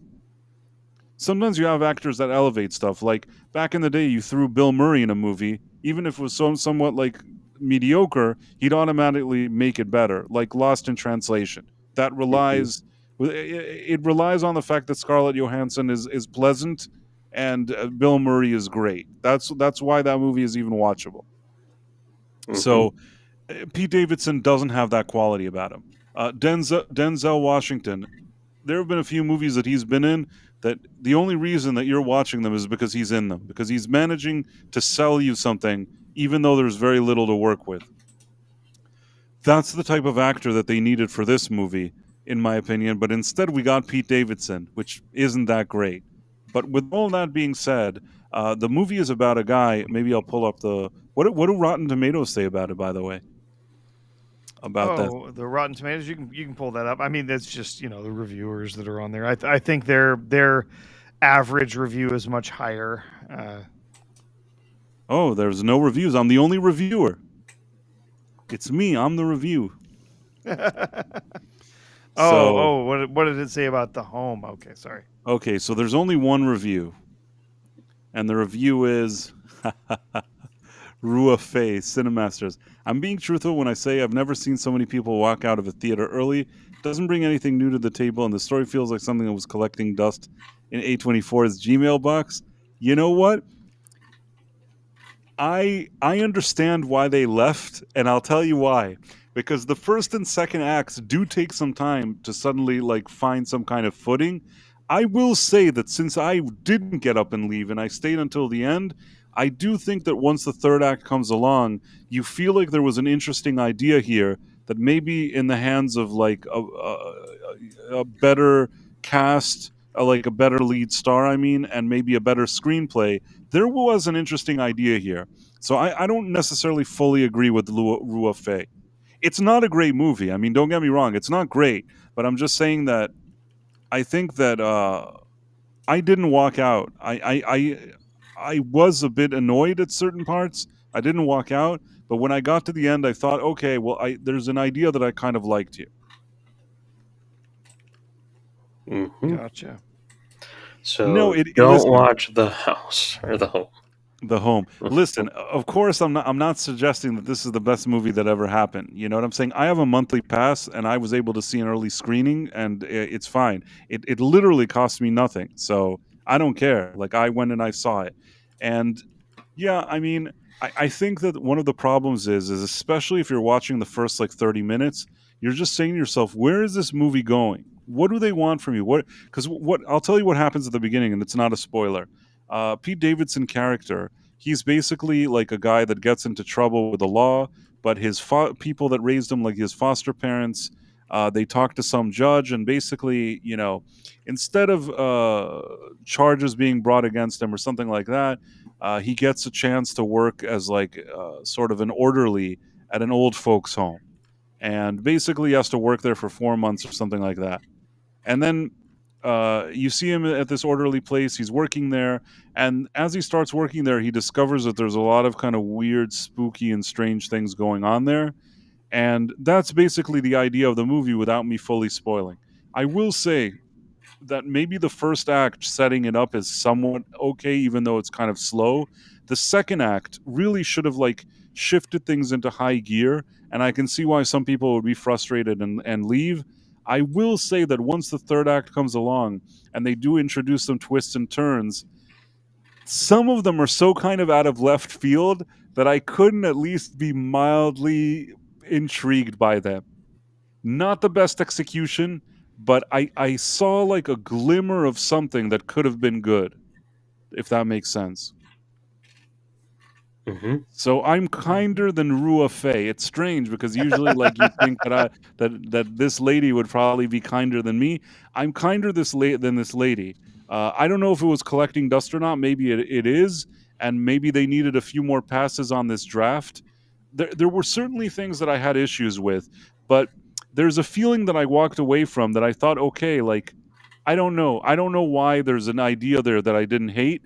It's just perhaps they rushed it. They also only had like an $11 million budget. That's not a lot of money to make a movie these days. You're not dealing with like some kind of fancy like production with like $300 million. For $11 million, this is a small kind of B horror movie. It does what it does. It's also not built, sometimes horror movies, they have this thing where they scare you every second and they do all this kind of gory stuff. It's not really built on that. It builds sort of a lot of tension and a lot of things, and like I said, only towards the third act things start like kind of coming together in some way. And even then, when I think about it now, like when I left the theater and then started thinking a lot of stuff, you can also pick apart things in the story, certainly some plot holes and some issues. This is far from being a perfect movie, and yet still, even with everything working against it, with Pete Davidson, with like a screenplay that has issues, with a movie that like moves at a slow pace and doesn't pick up as fast as it needs to, creative choices that are a problem, and twists that are kind of far fetched. And with all of that being said, I didn't fully hate it. Don't know why. Can't explain it to you.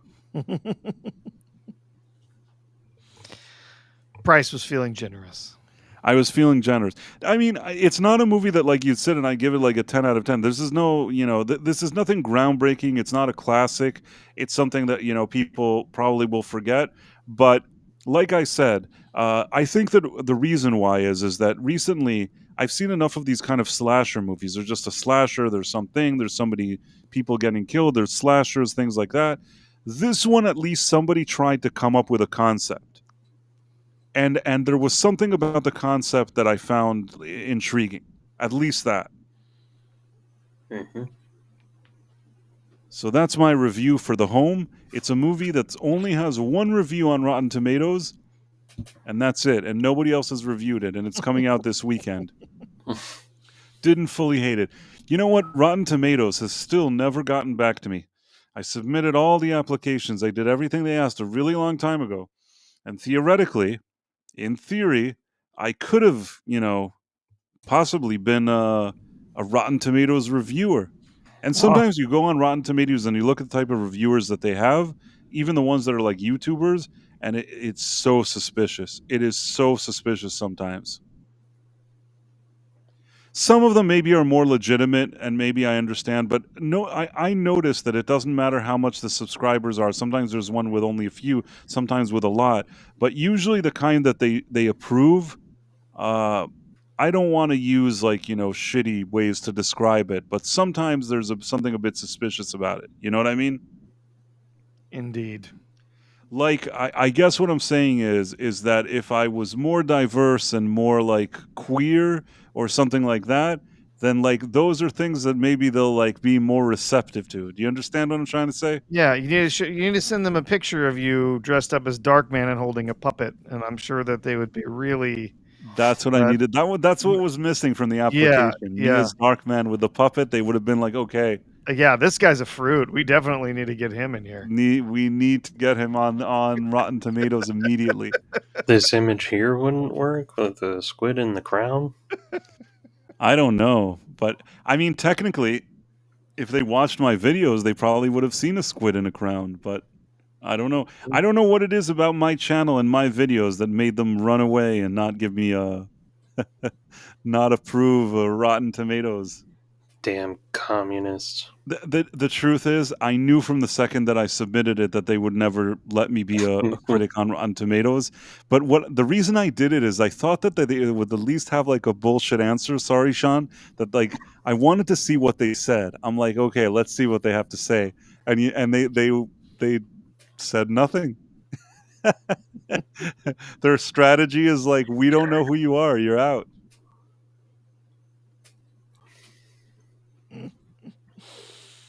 Well, what else did we have tonight, Price? What other stuff? We're going to talk a little bit about Ubisoft. Was that one of the last things on our list here? Yeah, I think so.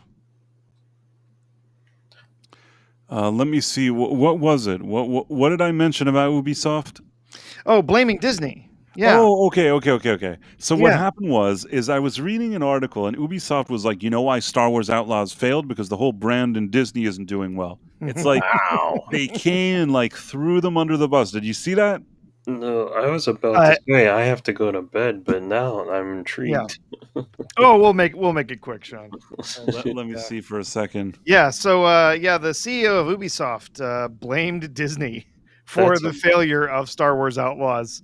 Of course, Star Wars Outlaws was their open world adventure game. If you can share it, well, I'll share it. Yeah, let's see if I can find a story here. I know there was something there was something on that park place, but I wonder if there's another story. Now I'll just share that one on that park place here, so we can get it done here. So, yeah, so they came out and they blame Disney Lucasfilm, saying, "Oh, well, it's because the brand was so severely damaged. That's the reason that our game failed." Of course, that's not it, but I mean, it's part of the equation. Okay. It's part of the equation. Yeah, that's what I'm saying. I'm saying that I can't take away the fact that the brand is like in shambles, but the thing is, this isn't the kind of thing that like brought back the fans. You know what I mean? They didn't. It's not like they brought something that was against the grain. The brand was disappointing, and they did the exact disappointing thing that the brand does. So yes, built as the first open world Star Wars game, it promised players a chance to explore the galaxy as a scoundrel named Kay Vess, engaging in high space combat and interactions with criminal syndicates between the adventures of The Empire Strikes Back and Return of the Jedi. So, yeah, they say despite high expectations, the early previews of this, many gamers already knew that there were not going to be high expectations for this game. There were a lot of early trailers and gameplay footage that was shown, and you could tell that the engine, the development that was done in this was not up to the task. The character herself, Kay Vess, you couldn't. There was no character creator. You couldn't make your own character to invest in this world. You had to play as Kay Vess, and she was this lantern-jawed, woman who looked absolutely nothing like the actress who was actually hired for this role.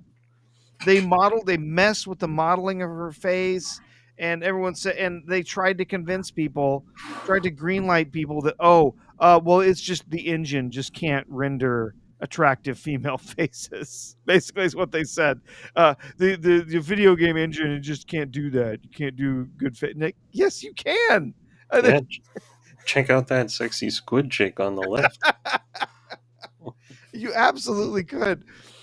So yeah, when it came out, there was quite the mess of a game. Got mixed reviews for a lot of reasons. One, it was not actually truly an open world game. In fact, most of the time, it was pretty freaking linear. And you had big, loading stuff between one section and another. And then it was packed full of bugs. If you looked for videos on YouTube of this game, 2/3 of them were just compilations of 2/3 of them were just compilations of the craziest bugs that people had in the game. I remember that. And before we just go on, I want to make sure that I don't miss this super chat today. Sure. Because Blade Nicotera, I had a situation. Am I there? You're somewhere. There. This is so weird. And can you hear me? Mm-hmm. I can hear you. Yeah. It looks like you're watching the stream from Blade Nicotera, he sent a super chat a few streams ago, and I didn't see it until like well after. So he wrote, "If I'm bored next week, I'll pay for Superman and go to see Fantastic Four. I refuse to give even $6 matinee to Pascal, a boring character actor. Yeah, I mean the thing is that I have that thing where basically I can see as many movies as I want a month, or like 4 a week or whatever it is, but there's no more than 4 to see anyways. So it's not like with that 4 I really need all those 4. So I Yeah, guess what I'm saying is, since I have the monthly pass, I'll just go see whatever. But honestly, Pedro Pascal is really a deal breaker. It's like I completely understand why Blade Nicotero doesn't want to, and I respect that. But we'll see what happens. Sean's gone again, I think. Hmm? What? Oh, he's here. Some weird stuff is going on. Yeah, something's up. Let's go. Let's wrap up. So, you can go back to the other screen if you want. The Ubisoft CEO blames the Star Wars brand. So, to get to sort of the meat of the story here, Yves Guillemot, who is the CEO of Ubisoft, was directly asked about Outlaw's failure to meet sales targets. He responded by admitting internal shortcomings, but pivoted to external factors. Outlaws was released at a time when the brand it belonged to was in a bit of choppy waters. He elaborated that there was less interest in the franchise at the time. Of course, we do know what was going on when this game came out. We had just had The Acolyte. That was Right, the but Star Wars that was on everyone's mind at the time. it's true. But if this game was awesome, then I think people would have been like, well, The Acolyte is crappy, but this is a good game. Like, Exactly. And they can't say that, oh, well, it's just the brand is so damaged, because there's other games, Star Wars games, even older ones like Battlefront 2, that are still, that were selling fine. You had sales of the Jedi, the Fallen Order games, the Jedi Survivor games that were still doing fine, and those games performed really well. A lot of people looking forward. I'm looking forward to the third game, to sort of wrap up the trilogy of the Jedi Survivor games. So they you can't just say, well, it's just a damaged brand, right? No, your game was a problem, right? You can't. Okay, let me put it this way: if they would have made, and I've seen enough footage of this game, so I even know, and I do like Star Wars, and I can recognize whenever a game is good, even though I'm not like a full-time gamer these days. But basically, if I looked at this game and I said to myself, "Man, this looks like an awesome game," and like The Acolyte came along and the game failed, I would be 100% with the CEO. I would agree with him. The problem is, I've seen his game. His game complements The Acolyte, if you know what I'm saying. It's like a companion piece to The Acolyte. In a lot of ways, yeah. But it was riddled with bugs, all sorts of problems with it. It in general, just the appearance of the game, even not that good, even on next generation platforms. So this was not a quality title. It's still receiving patches like today. It got a patch like recently, because there's still bugs in it that they're trying to work out. And now they're potentially talking about a Switch 2 port. Yeah, that's going to work out real well, guys. Spend that money. Go right ahead. While the Ubisoft CEO didn't name Disney or Lucasfilm directly, his comments implicitly critique their stewardship of the brand.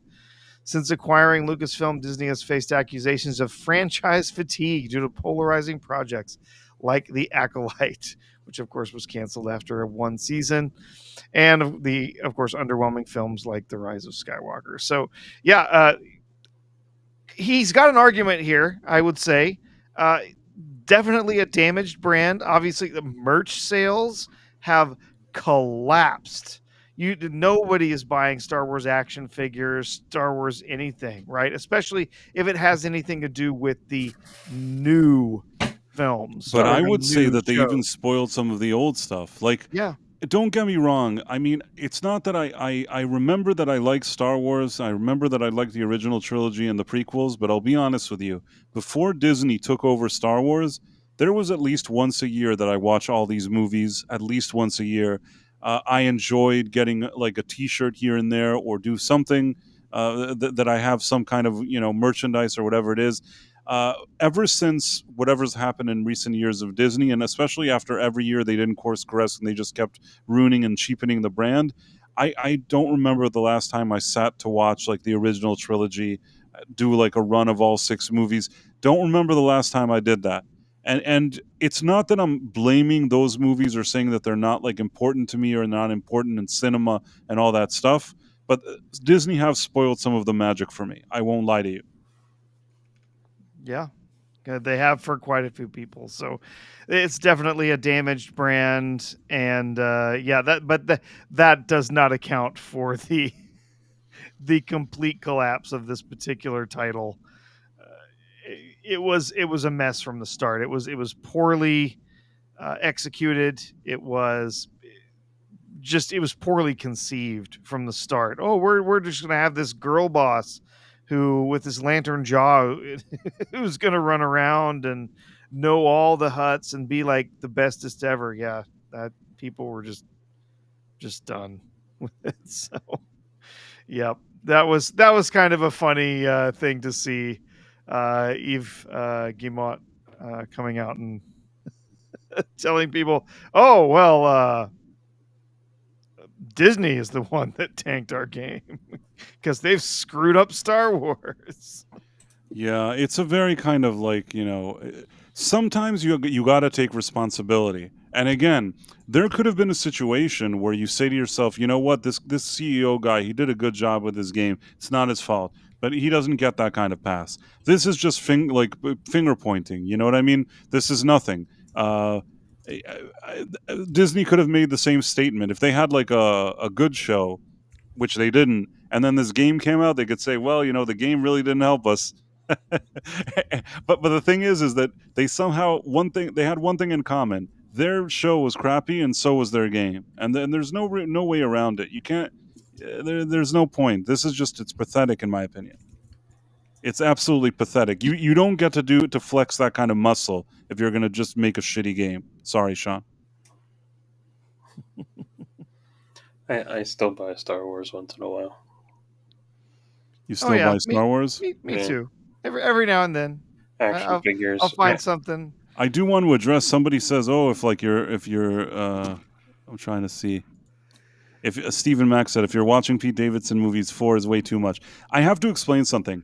In the theater, they sometimes do something where they say, "Hey, do you want to see a movie that nobody's seen yet, that hasn't come out yet? Well, you can go see it." And you don't know what movie you're seeing. I could get like screen unseen. Yeah, it's like a screen unseen. Sometimes I get stuff where I actually go like in advance, or sometimes there have been times that I got like an advance ticket for stuff, or that I got like not a screen unseen, but some kind of even something that they usually invite the press or something once in a blue moon. But in this case, this is a situation where it's like a screen unseen. You have no idea what you're getting. Most of the time, I'll tell you, when you go to screen unseen, you can expect that the movie is probably going to be pretty crappy. Or some kind of smaller movie or something like that. But you know what? I don't mind. I like seeing something that somebody surprises me. Maybe it'll be something interesting. And sometimes it forces me to watch movies that I maybe wouldn't otherwise watch. But I'm not saying that in a bad way. I like sitting in the theater and being surprised, even if it's like a crappy movie. All right. Well, we're ready to call out some of the names from the chat tonight and say goodnight. Absolutely, to everybody. Yeah. All right. Well, here is. I'll let you do our names from Rumble. Phantom Monk, Elizabeth Quince, Kivo 1961, Dude Bro Seth 420, Pure Blood Based Berserker, Double R Star, Fractured 01, and Cognitive Nomad. It's great to see you all. Yeah, and over on YouTube, we had quite a few people with us tonight. FKHC 2005, Lasher, Tim Hayes, Caleb Levine, Yitis, Zunar J5, Jonathan Conroy, Keely Chow, The Dead Man, Rebecca Gold, popped in for a bit. Hey there, Ian. Rob Altus, Massgrave, The Real Sean Crummell. Oh, okay. Marla Sharondoff, Hook, Pam Hill, Jason Webster, Void King, Isaac 556X45, Darren M, Rizkit for a Bizkit, Stephen Mack, Read by Nature, Captain Palsy, Adam Gray, Bishop Judas, Boosh McFadden, Pete Roble, Vex Electronica, Tomahawk 511, and Nim. Yeah. So thanks for joining us, everyone, tonight. I'm always glad to see you. Thanks for hanging out in the chat. And those of you just watching, just hanging out, maybe catching it on the replay, we appreciate your being here too. So thanks a lot.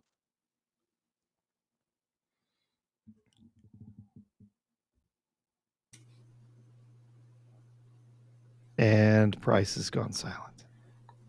He fell asleep. Oh, he dozed off.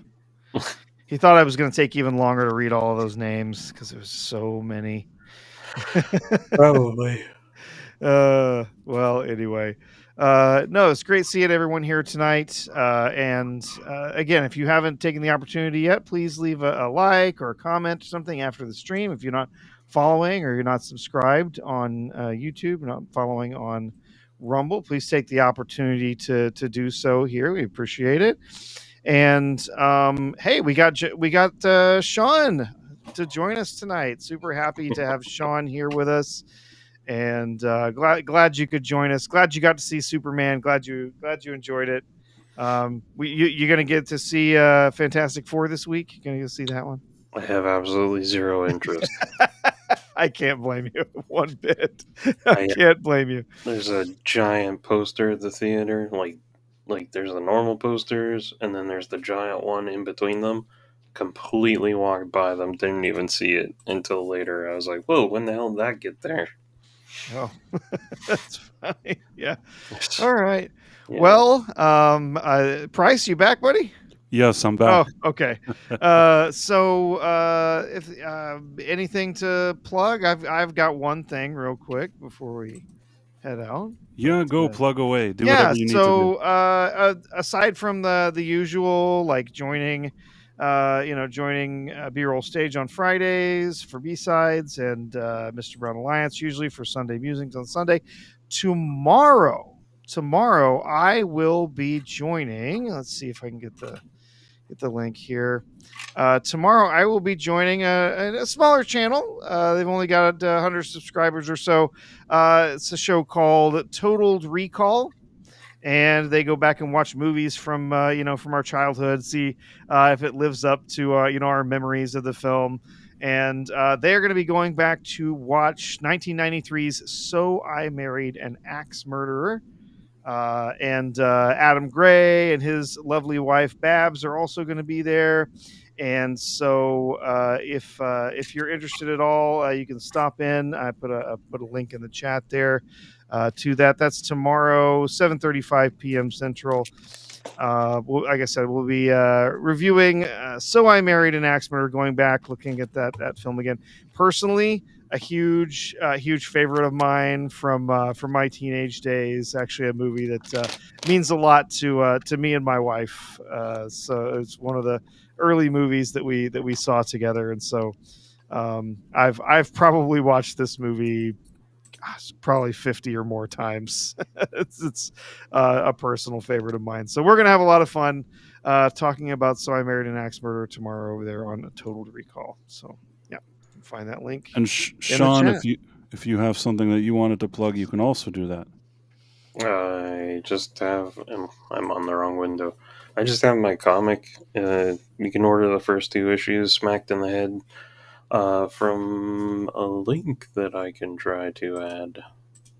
If you're interested in that, it's a cartoony science fiction action adventure. I can't find number 3. I see number 2. Yeah, me too. I'm gonna have to yell at them. But you know what? I'm gonna just share this link here for people that want it. No, Sean's got it in the YouTube chat. So. Oh, okay. Yep. But not in the you got the here. I put it in. Maybe somebody will do something with it. Hey. Thanks. In any case, great that you guys joined us. Definitely go check out what Professor is doing with Total Recall and with Adam Gray and Yeah. Babs, and check out Sean's comic. All great stuff. And I'm trying to think. Let's see. If you haven't already subscribed, you should subscribe and then follow us on Rumble or subscribe on YouTube, whatever it is. And I guess. Oh, and just a second, somebody on Rumble said, "Yeah, go watch that over here." Let me see. I think they may also simulcast on Rumble. Put the YouTube one in there, but they might also simulcast on Rumble. Give me just a second. See if I can find their channel real quick. Don't know if they do a reload or if they do that. Yeah, I think they usually upload to Rumble after. They don't do it live. So yeah, just going to be on YouTube live tomorrow. I see. Yeah. All right. Well, it's a pleasure. Always nice hanging out with you all here in the panel and here in the chat. And I guess today is Tuesday, or technically Wednesday already, and we'll see everybody here on Thursday. Every Tuesday and Thursday, the Night Owl, 11:45 p.m. Eastern. And I guess that's it. All right. Take care, everyone. Bye.